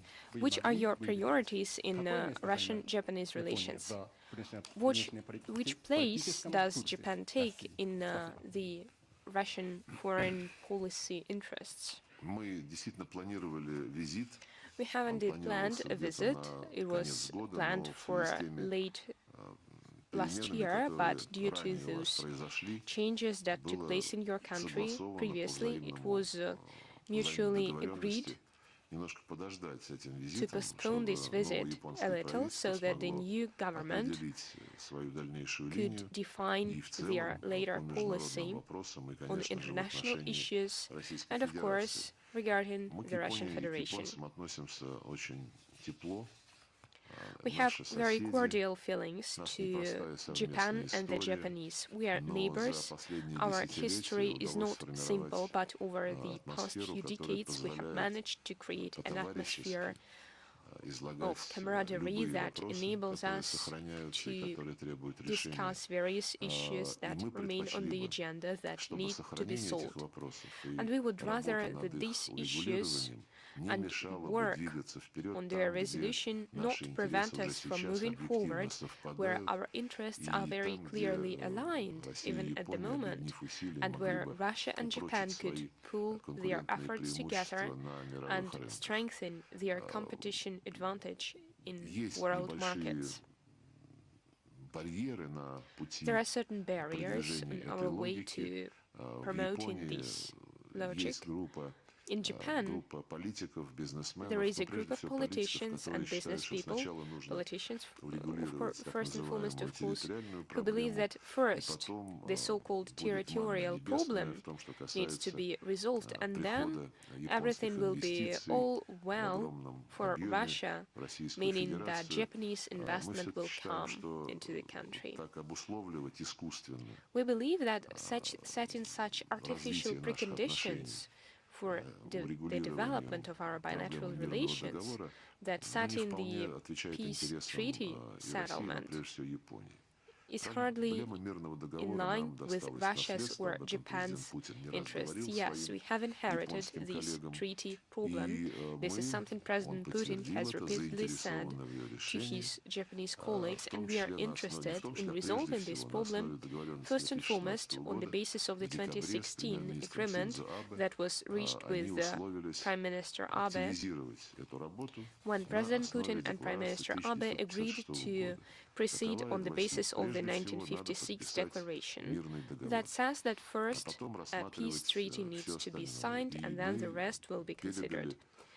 And we have passed a draft of a few articles of this peace treaty on to our Japanese colleagues.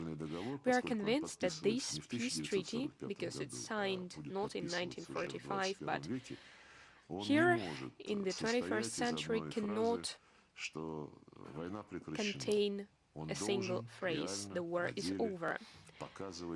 It should demonstrate the entire scope of our today's ties and describe the prospects for our cooperation. We don't want any misunderstandings. We don't want any lack of agreement in our relations. We don't want any artificial obstacles for our investment cooperation. And we know that here Japan is being pressured so that it does not invest into Russia that much. This pressure also means that Japan has to join sanctions, and Japan does. It doesn't join all sanctions, but it joins many types of them. We also have some security issues. We are concerned with the fact that a long time ago, Japan became an ally of the United States. There is a 1960 treaty according to which Americans have a lot of freedom in their actions and maneuvers in the Japanese territory. And right now, when in their doctrines the US are almost declaring us to be their enemies, and they are openly declaring us to be their adversary and a threat to their security. And these particular relations between Japan and the country who considers us as an adversary is hardly in the spirit of development of our relations. There is another issue that has been reflected in our discussions, aside from our economic, cultural ties, aside from military cooperation in the region. There have been some rumors that the intermediate range missiles that were prohibited in their land-based form in the treaties that the US withdrew from, they are going to be deployed in Japan's territory. This is one of the things that we need to be very clear about, because if it's true, it will constitute a threat to Russia's security. And there is also a large block of issues related to international affairs. We see that at the United Nations and other international fora, Japan typically takes the same stance as the US, NATO countries, and other Western states. And if we want to be close partners, we will need to decide to what extent we can overcome these serious contradictions when it comes to the international agenda. And after we have created this new type partnership in all of the above-mentioned areas, I'm convinced that the problems related to the peace treaty will be much easier to solve than currently, when the atmosphere is rather confrontational, when Japanese officials perpetually protest when Russian officials and Russian military visit islands in the South Kurils that constitute an integral part of the Russian Federation after the Second World War, which is enshrined in the Soviet-Japanese Declaration dated 1956. It is another moment that prevents us from moving along, because Japan categorically refuses to recognize the outcomes of the Second World War when it comes to this issue. Yes, our agenda is rather heavy. There are positive issues, there are issues that require a lot of work, and this is why we want our dialogue to become more specific, more open, if you wish, and more aimed at promoting Russian-Japanese partnership without making its prospects hostage to your relations with your nearest allies. The visit will take place. We are currently in the process of coordinating our plans, and I believe that in the coming few months we will be able to find a day. Russia Today, it's English-speaking editorial board.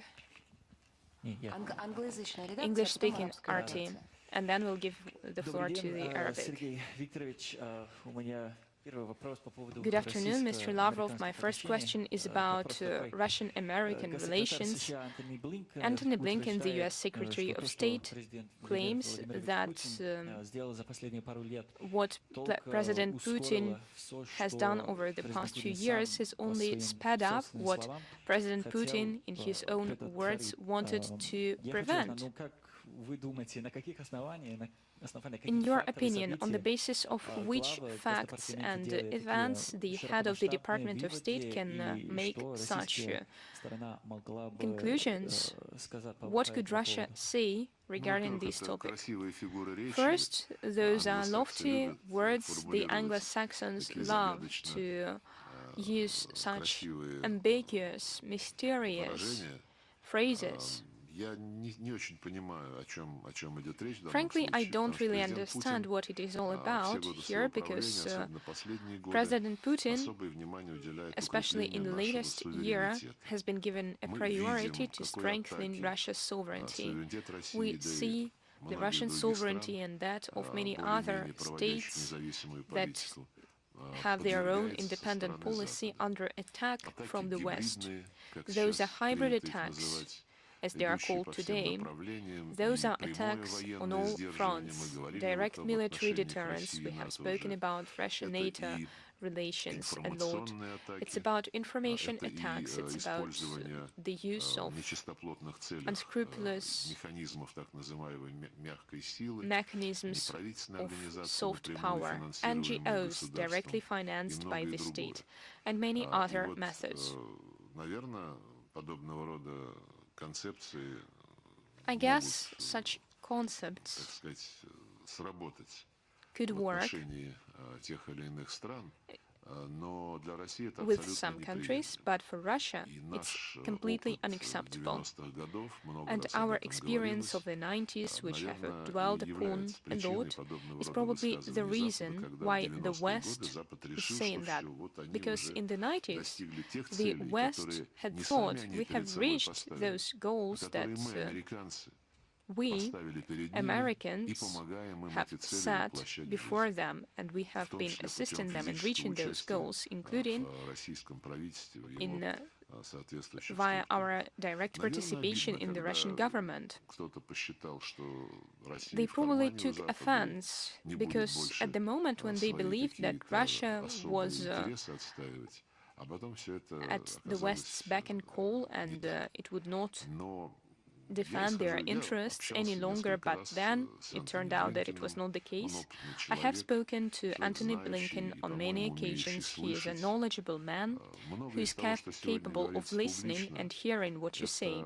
And I believe that a lot of what he is saying in public probably has to do with the artificial increase of tension and a certain desire to create a certain atmosphere around the Russian Federation, to turn it into a backdrop for the negotiations that started in Geneva and continued in Brussels, and that will be resumed, I hope.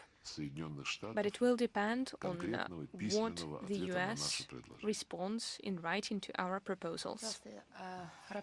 And now Russian Arabic, Russia Today Arabic.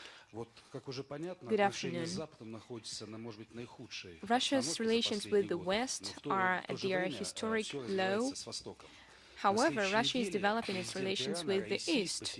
Next week, the president of Iran will visit Moscow, and it is taking place amid the uncertain situation in Vienna negotiations due to the Gulf situation, the US position, and the situation in the Middle East region. Where is the Russian initiative on the Gulf security? Why doesn't it surface at the moment, and how could Russia assist to resolving regional issues, including Yemen, which is the largest humanitarian catastrophe in the region today, and right now we see NATO's enlargement to the east. Are there any plans to enlarge the CSTO by joining Iran or some other countries that could help find a balance between East and West? As for the Iranian nuclear problem, I would be a little bit more optimistic because there is real progress and there is a real desire to, on the part of Iran and the US, there is a certain willingness to understand each other's concerns and willingness to find ways to consider, to address those concerns in a package deal. It can only be a package deal because the JCPOA was a package deal as well. Right now there are very experienced negotiators in Vienna. They have already considered the most intricate details of this negotiation matter, and the progress that has been reached is enormous. Let's hope it will continue, and agreements will be reached. But Iranian partners need to be realistic, they need to cooperate with the IAEA. And point number two, it's essential for the Western participants of negotiations not to fan psychological tension, for example, through coming up with initiatives, demands, and criticism. Quiet diplomacy is needed in this issue, and it's working, I reiterate.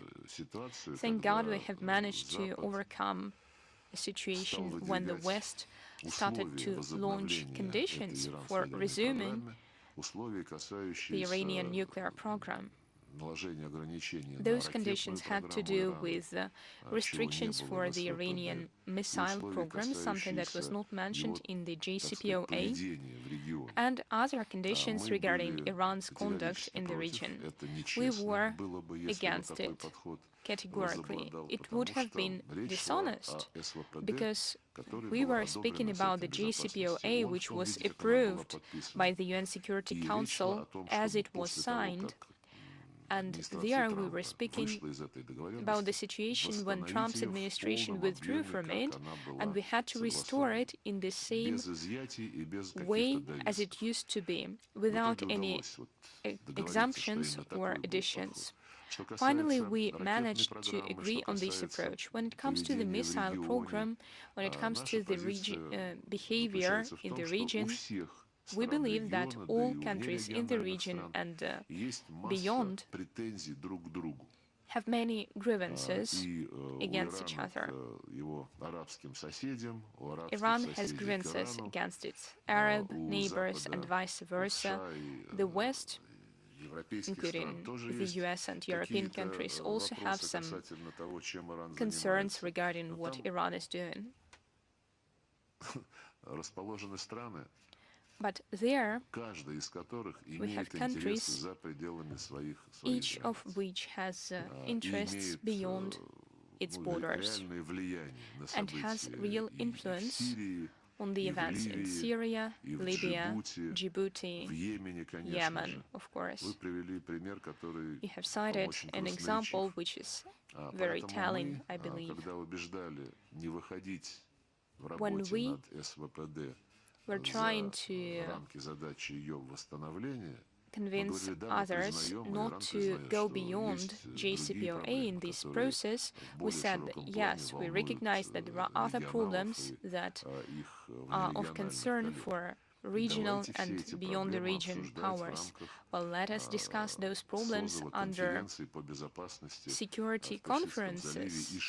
Conference on the security in the Persian Gulf, and it should be a broader issue. Yemen, Iraq, those are interlinked issues.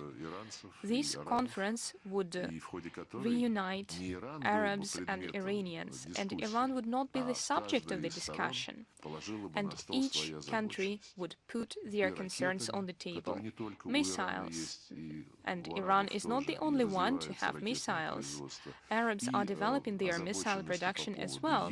There are also concerns regarding Yemen, Syria, Iraq, and many other hotspots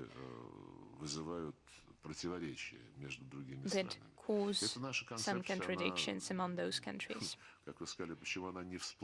And this contradiction, you said, it surfaced. Well, it never sank. Because last fall, we had another scientific conference with the participation of political scientists from potential participating countries.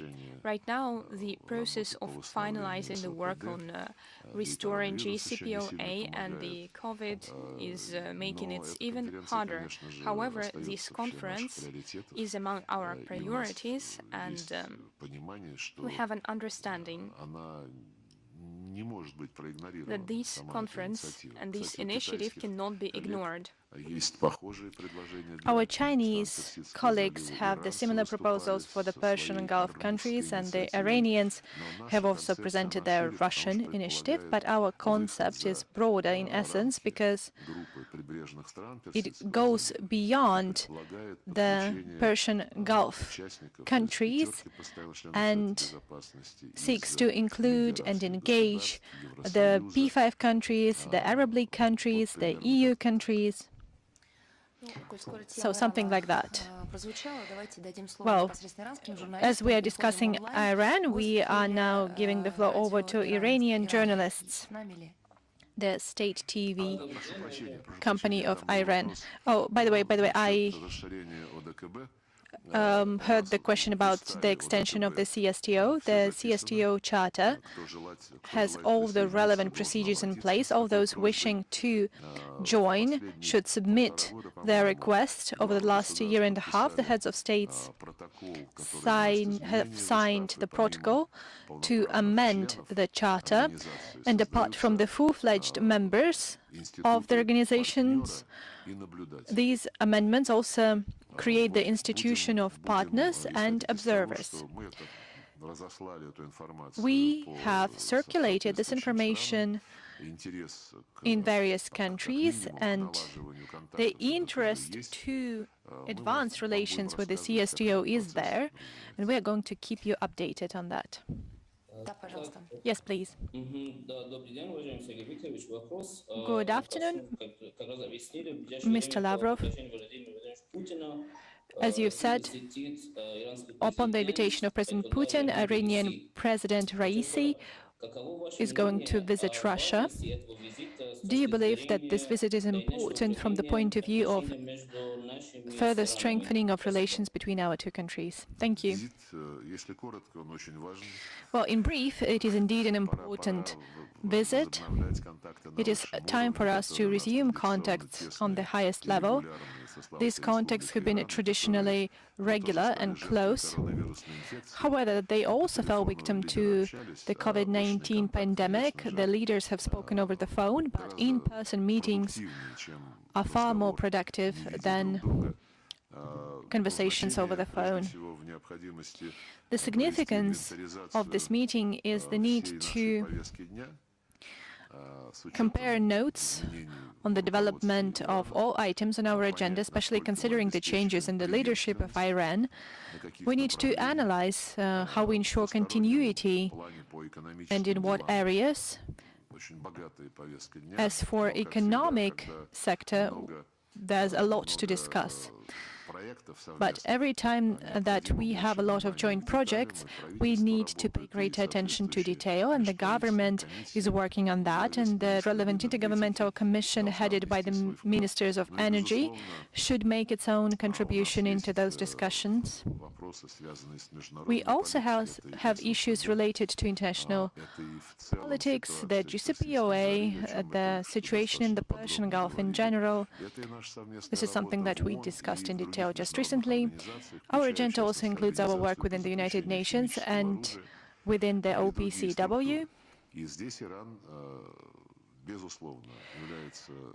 Iran is indeed a part of our team that defends the principles of international law, the universal agreements, and not some narrow agreements negotiated by some very small group of countries. Iran is also a member of the group in defense of the Charter of the United Nations. In a number of regional issues, we have already established close cooperation. In Syria, we are both members of the Astana process, together with our Turkish neighbors. I believe that this is a great example of how two countries can be united with a common goal while coming from different visions.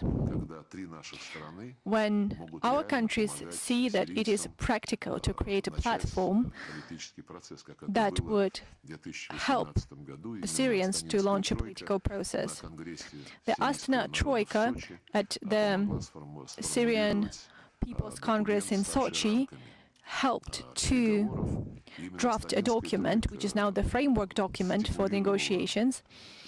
And the Astana Troika provided a stimulus for the UN negotiators who were in a state of a lull back then and were not doing much over the last several years. This Astana process helped to boost the negotiations that are currently taking place in Geneva. Lenta.ru, please. Good afternoon, Lenta.ru. We have a kind of a philosophical question.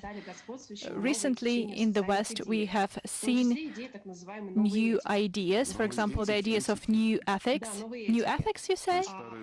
So we had old ethics before that, right? We have been witnessing how the cancel culture actually hurt many prominent people, even Joanne Rowling, the author of Harry Potter books. They were judged only for the fact that their ideas were not within the framework of those new ethics ideas. And in the US, we've seen that this process further exacerbated the schism between the Democratic and the Republican parties. How do you assess those ideas? Actually, you worked in New York. You were a permanent representative of Russia to the UN for 10 years. Do you recognize the US now? Well, back when I was in New York, the old ethics, whatever you might mean by that, was in place, and there were no social tensions escalating, as you've mentioned.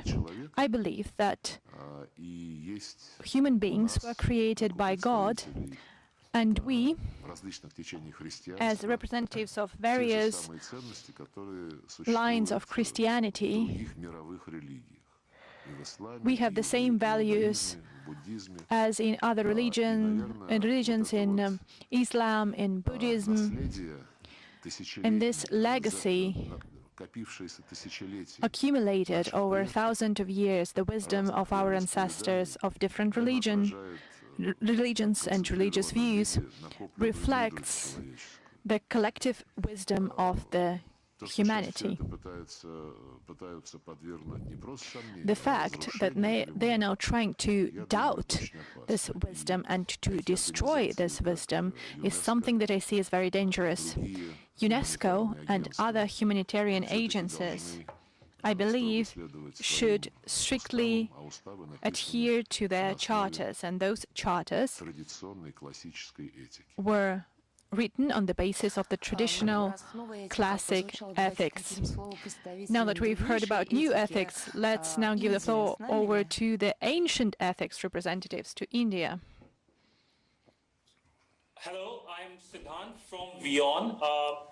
My question to you, Foreign Minister, sir, is how do you see India-Russia relationship going forward? We saw the Russian president visiting India and, of course, the S-400 deliveries starting. My second question is, how do you see India-Russia summit happening, even as we have seen how situation has deteriorated at the line of actual control between India and China with increased Chinese aggressiveness?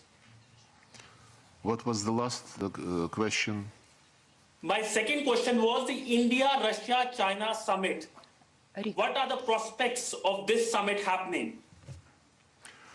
Да, вы действительно упомянули визит президента Путина, который в декабре состоялся. Indeed, you have mentioned the visit of President Putin to New Delhi. Those were very useful negotiations. Indeed, the coronavirus stands in the way of the development of a direct dialogue. However, all the precautions were in place, and the President and the Prime Minister have managed to spend several hours talking, and that was a very useful exchange. We value our relationships highly. It's no coincidence that it is a special privileged strategic partnership, and we are going to keep developing and advancing this partnership. As for the meeting between Russia, India, and China, this is an important meeting as part of BRICS. But although they are mostly talking about BRICS, but RIC is an important structure. The ministers of foreign affairs have met some 20 times since the creation of RIC. There are sectoral meetings between ministers and their deputies and experts on trade, economic, and humanitarian cooperation. And all the three countries are members of BRICS, are members of the Shanghai Cooperation Organization, and starting from the 1st of January, all three countries are members of the UN Security Council. We see that our Indian friends and our Chinese friends are interested in keeping this format going forward and in developing this format going forward. I know that India and China have a direct dialogue on many issues, including security issues. I know that there's a declaration on strategic partnership between India and China, but if RIC may be useful for strengthening trust and confidence building, this is something that we are going to support. But apart from the political significance of this RIC format, and all the three countries are part of the single geographical space, this RIC format also deals with economic formats of cooperation, which are quite promising. Thank you. Now over to Iraq.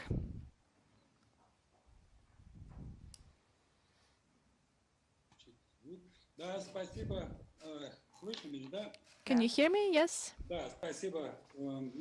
Thank you very much, Madam Zakharova, for providing me with an opportunity to ask a question. Good afternoon, Mr. Lavrov. As you're aware, we have already talked about the Middle East, the issues in Syria and Iraq. And this is something I want to ask about, two interlinked questions. We know that at the start of December, the Deputy Minister and the Special Representative of the President of Russia for the MENA region visited Iraq and Kurdistan. He visited Erbil. He discussed the political situation in Iraq and in Syria. And in this regard, how do you see the future of the Syrian resolution, the status of Kurdistan in future? We know that at the end of last year, the co-chair for the Syrian Democratic Council, Mr. Ahmed, visited Moscow, and in Iraq, parliamentary elections took place, and the leadership has changed. The leadership of the parliament has changed, the head of parliament and his deputies. And now the prime minister is appointed and the cabinet of ministers is formed. How do you assess the role of Kurdistan and Kurds in this process and the role of Kurdistan in the stability of the country? Well, this is indeed a highly relevant topic. It is multifaceted and multidimensional, and over the recent historic period it has proven to be a very complex issue. However, we want to develop close ties with Iraq. We have a long history of friendship. Now we have good economic ties. Our companies are working in Iraq, and we are grateful for the very good atmosphere and conditions that were created for them. The more stable Iraq is, the more sure we are that our bilateral ties will develop successfully, because we want our Iraqi friends to live in peaceful conditions. This is also useful for people-to-people exchanges, including business exchanges, including humanitarian and military and technical ties that run deep between our two countries. In Syria, the Kurds issue is one of the bottlenecks in the path of full-fledged negotiations. In the Constitutional Committee, Kurds are represented by, they do not represent all of the structures and unities within the Kurdish society, and those that are not part of the Constitutional Committee, some structures seek U.S. leadership, while other structures mostly look to our Turkish friends. So when forces were withdrawn from Iraq, the Syrian Democratic Forces wanted us to help them advance the dialogue with the U.S. But when the U.S. have changed their minds, they have withdrawn their request.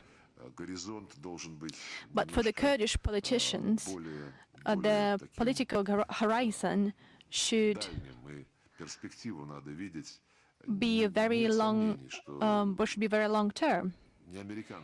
They need to see the future prospects. It is not the U.S. that is going to define the destiny and the path forward for Syria. The Americans are supporting territorial integrity of Syria in theory, but in practice they are trying to fuel separatist movements in the eastern bank of Euphrates. And our negotiations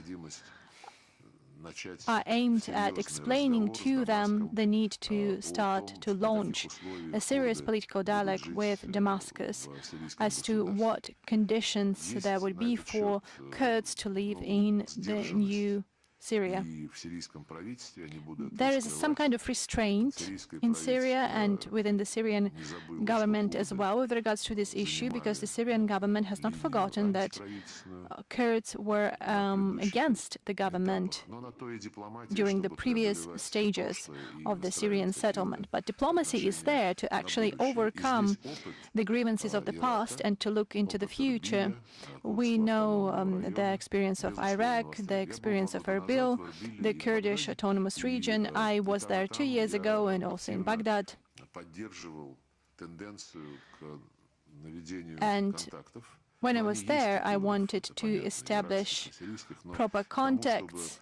Well, Kurds are in contacts with Turkey and with other countries, but we wanted to have greater communication between the Kurdish people and the Syrian people.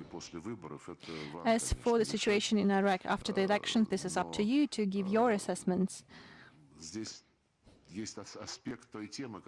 But there is an aspect of the topic that we touched upon today, the security in the Persian Gulf and in the broader region.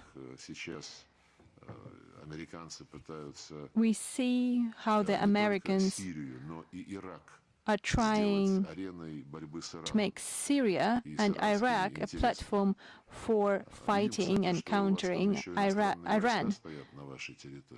By the way, you have foreign forces in Iraq, and we observe some interesting parallels. When President of Kazakhstan requested the CSTO to send peacekeeping forces, at the very start of this operation, Washington was demanding for us to explain why Kazakhstan invited the CSTO forces, and they were also demanding that Russia would leave as soon as Kazakhstan would thank Russia.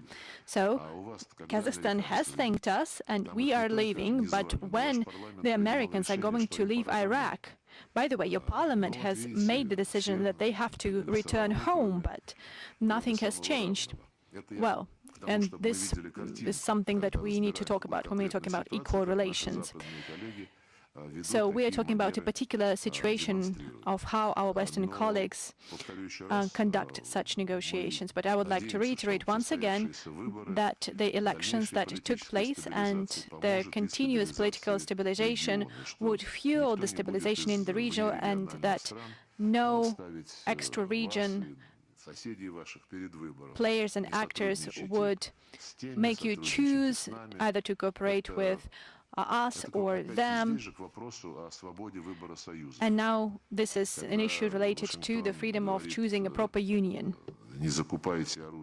When Washington says, don't procure weapons from Russia, don't talk to Iran, don't talk to some other country, it is a direct infringement on the freedom of choose alliances and partners.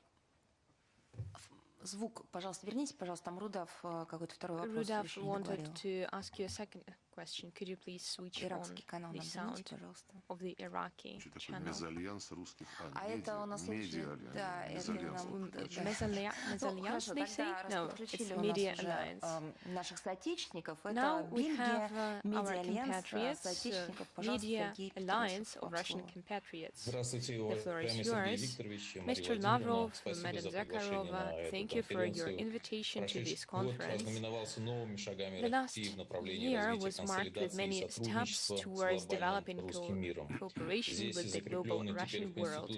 Right now, the new status of Russian compatriots abroad is enshrined in the Russian constitution. A new relevant specialized commission in the State Duma was created, and the Congress of Compatriots is also in the same vein.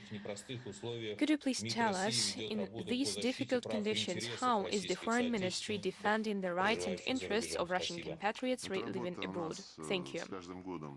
Every year, this work is getting new dimensions, and now, after the amendments to the constitutions have been made, this task became a constitutional one. Therefore, it will be even more important in the work of our ministry, simply because the Minister of Foreign Affairs is the chairman of the Governmental Commission on the affairs of compatriots abroad. This commission has existed for over a decade, and I believe that it's doing very useful work when it comes to maintaining and establishing contacts with the multi-religious, multinational Russian world.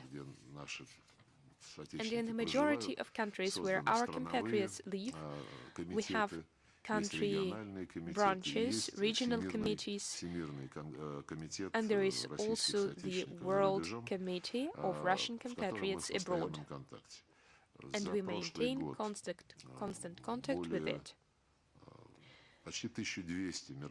Around 1,200 events took place last year. These events have to do with the youth, sports, patriotism, human rights, business interests of our compatriots in the countries where our businesses are working, and we are also interested in providing additional opportunities for our compatriots and many other things. We have created a special foundation to defend the interests of our compatriots abroad, and the Ministry of Foreign Affairs was the one to establish it. Around 50 centers of legal protection in over 30 countries have been established. They provide lawyers to those who need them, who find themselves in difficult situations. We defend their rights as in the countries where they chose to reside. And we will continue our work in that. We raise the issue of compatriots at the UN, at the OSCE, at the Council of Europe when it comes to defending their language rights, their education rights, because in Baltic states and in Ukraine, these rights are being infringed upon. Therefore, the relevant convention that the government of those countries had signed are being violated. There is also a program of assistance to voluntary relocation to Russia of compatriots abroad. It is a relatively new program. At the initial stages, we had some difficulties in carrying it out because not everything was running smoothly. Right now, the situation has changed, however, and over the 9 months of 2021, around 6,000 compatriots returned to Russia for permanent residence. That's around 30% more than the previous year. And we are doing everything to ensure that the regions where these compatriots reside are efficient and careful in involving them in getting back to full life in their motherland. The committee in the State Duma was created at the proposal of the president. It is linked with the United Russia Party. I was instructed to chair it.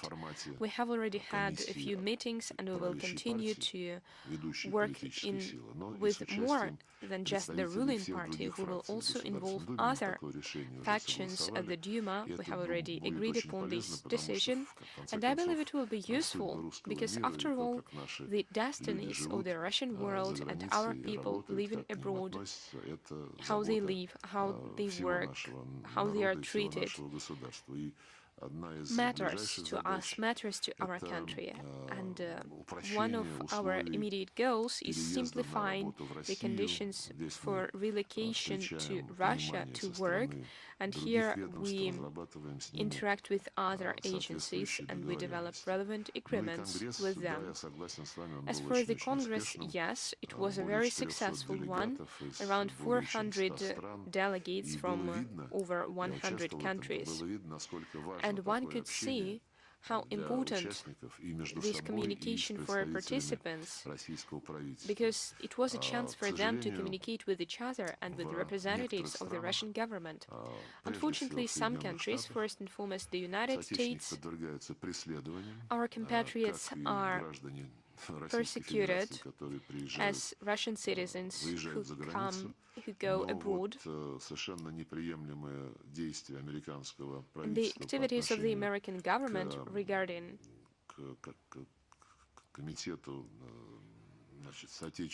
the Committee of Compatriots of the United States are simply unacceptable, and due to those unacceptable actions, the committee was forced to cease its activities, and certain leaders of the committee were forced to go back to their homeland because they were in danger of being prosecuted.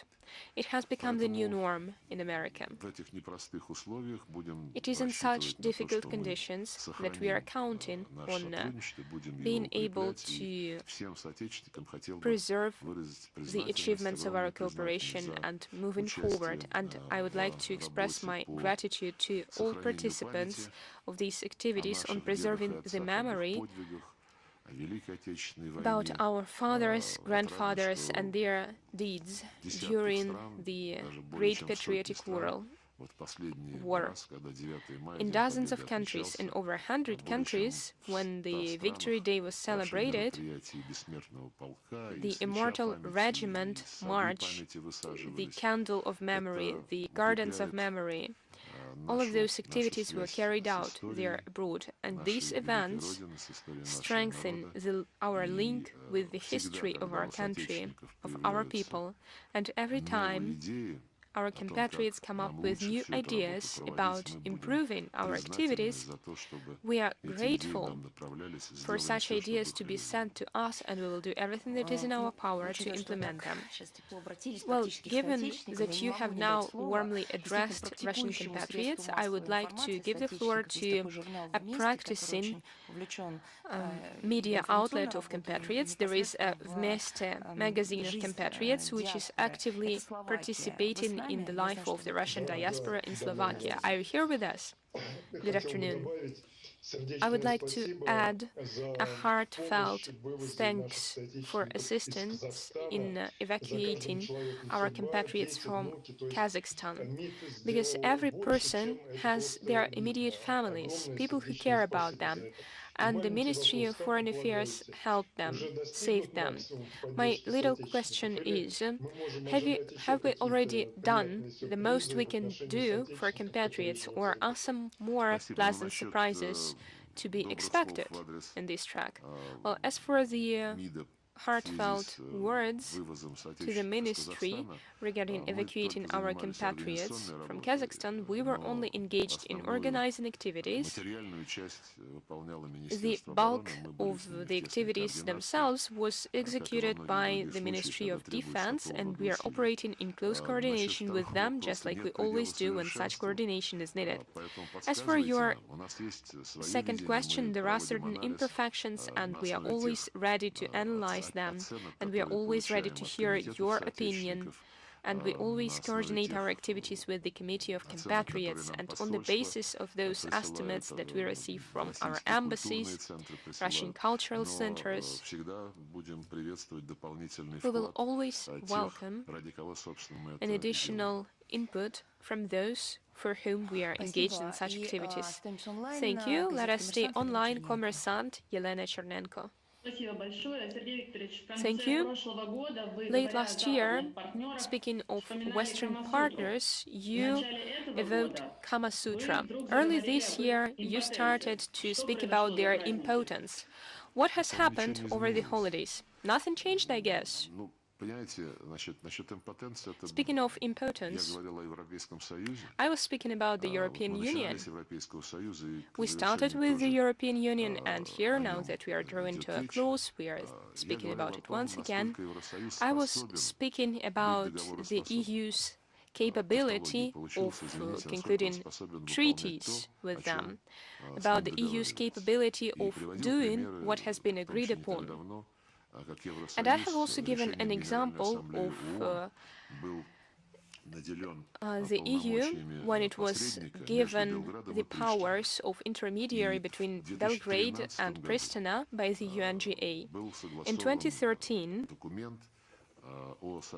a document on the creation of the community of Serbian municipalities in Kosovo was signed, and Serbians in the north of Kosovo received certain autonomy rights when it comes to cultural, humanitarian, language, and educational affairs,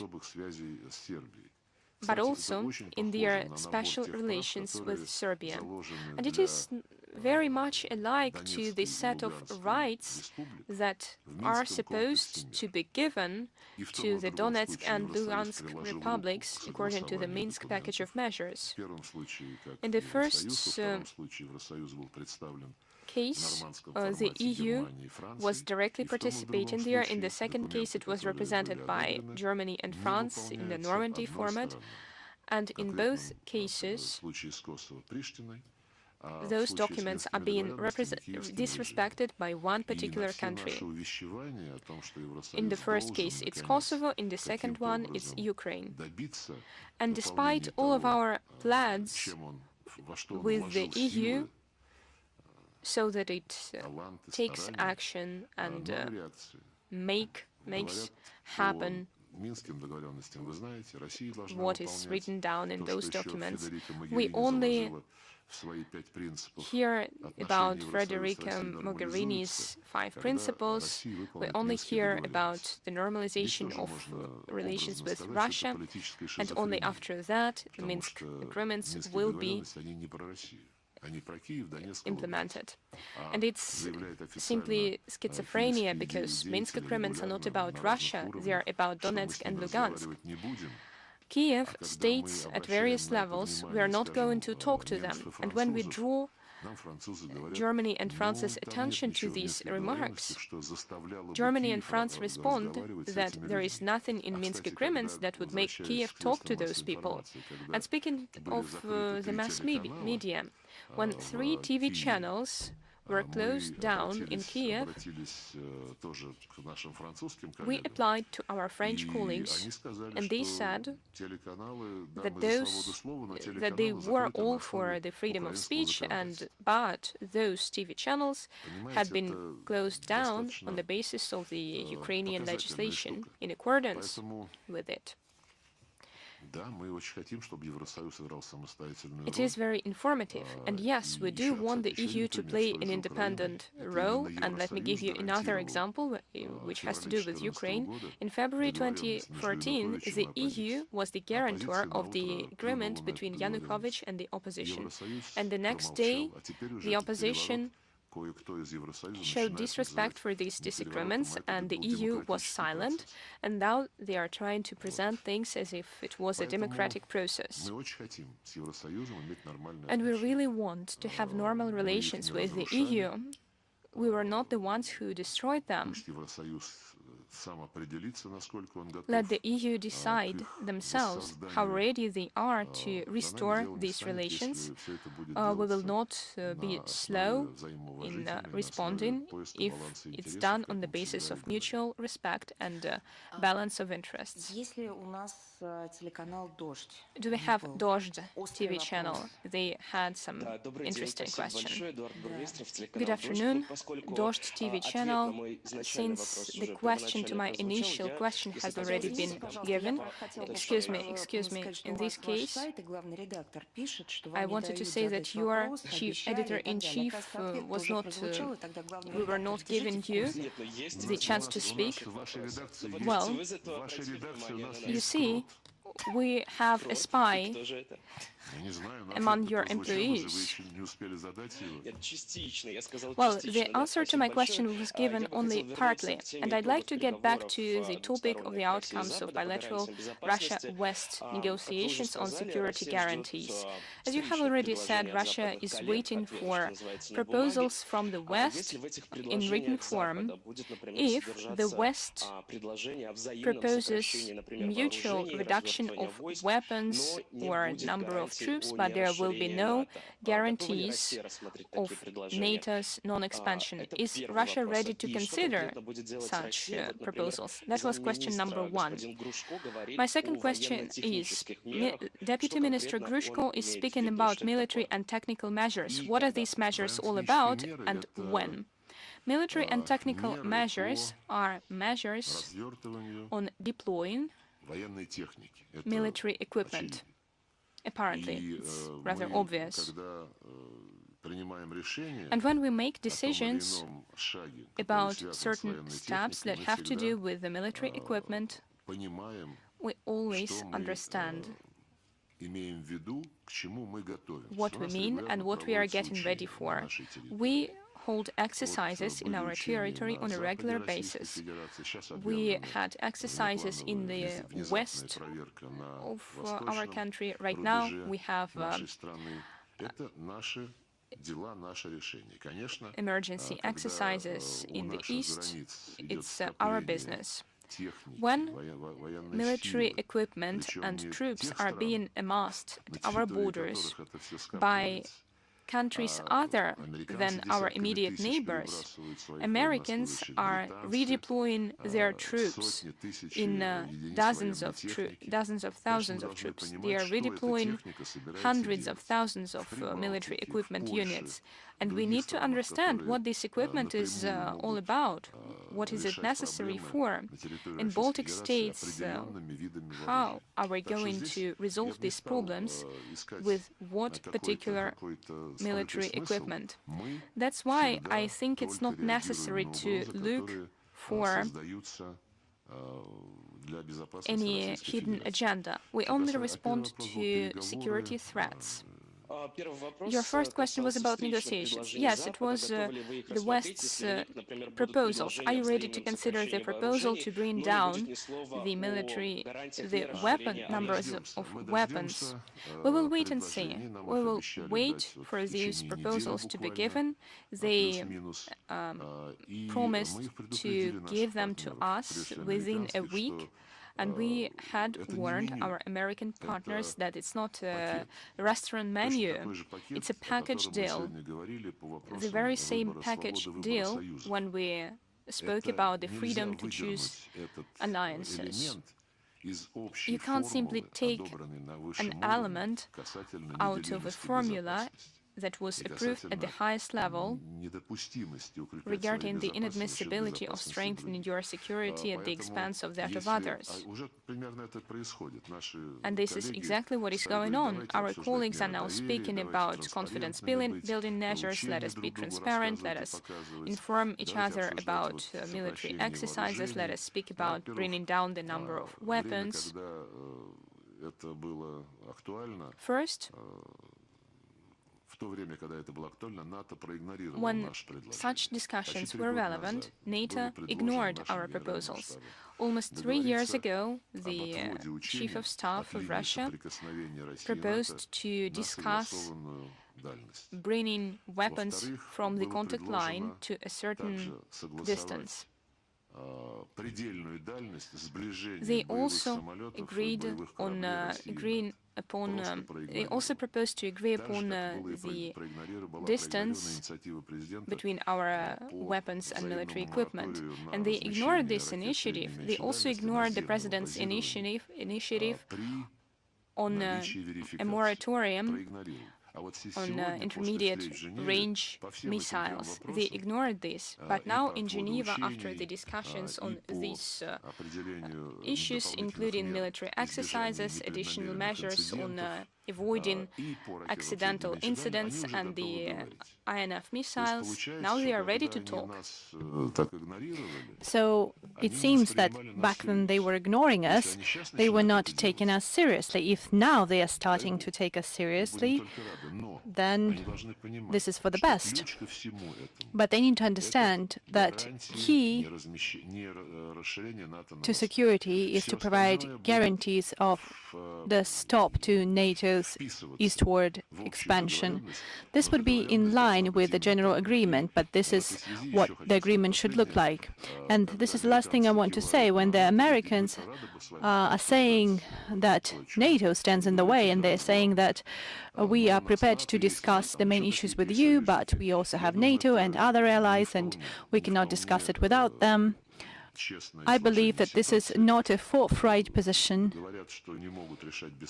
They are saying that they would not talk and they would not discuss these issues without their allies, but NATO is something that Washington needs in order to establish itself as the leader and in order to keep everyone in line with their foreign policy course. As to how the United States takes into account the interests of their allies, we can go back to the AUKUS story. You know what the response of France was to this behind-the-doors deals. You can remember the story with Nord Stream 2. And Germany is an ally to the United States, but their interests were barely taken into account, and Germany has to plead with the United States not to impose sanctions on it. As for the INF Treaty, it was actually dismantled by the US with no consultations to their allies. And afterwards, the allies have started to sing along to that tune and confirm that it was necessary. But at the beginning of this process, nobody consulted with them.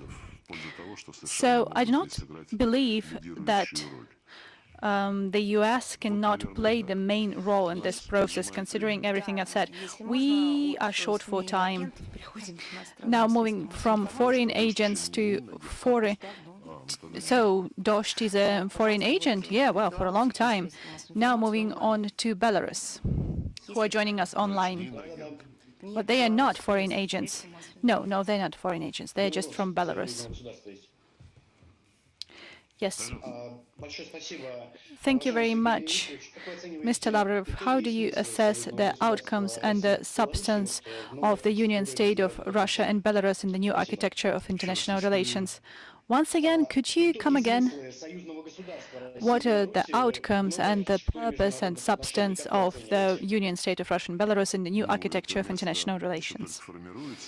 Well, actually, the purpose and the stance of this union is only being formed because the union is also currently being formed. And last year, a massive impetus was given to this union states with the adoption of 28 programs, joint programs. These programs are being implemented as direct documents. These framework agreements are now being translated into practice. Moreover, the union state will keep evolving to allow for better coordination of actions on economic affairs, on streamlining the relevant mechanisms, such as customs mechanisms and tax mechanisms. We also have the Union Parliament that is going to become more and more relevant due to these processes taking place. And as for our military capabilities, the recent events have shown that these military capabilities should be strengthened. It is that was demonstrated by recent events that I've said, if anyone needs more arguments, and we need to understand this task clearly. And the third thing that I wanted to mention are cultural ties and the harmonization of the rights of our citizens. This work is 90% complete, and we need to circulate the results of this work and to cover the remaining areas as well. There are some narrow gaps existing, but ideally we need to have streamlined conditions for travel, for booking hotels, etc., something that our citizens need on a day-to-day basis. As for doing business, I believe that the conditions will be harmonized in line with those 28 programs that were adopted.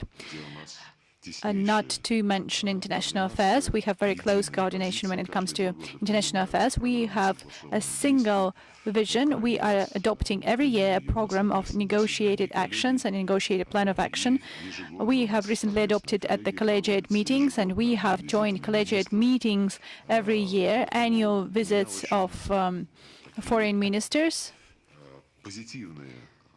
So I have very positive expectation when it comes to strengthening of the union state going forward, as it was decided by our presidents, and they instructed our governments to sign the union program. A couple of more questions and conclusions. I would like to give the floor to TASS. Artyom Popov is actually celebrating his birthday. I have only 5 minutes, so please be brief. Artyom Popov from TASS. Good afternoon. I have a short question.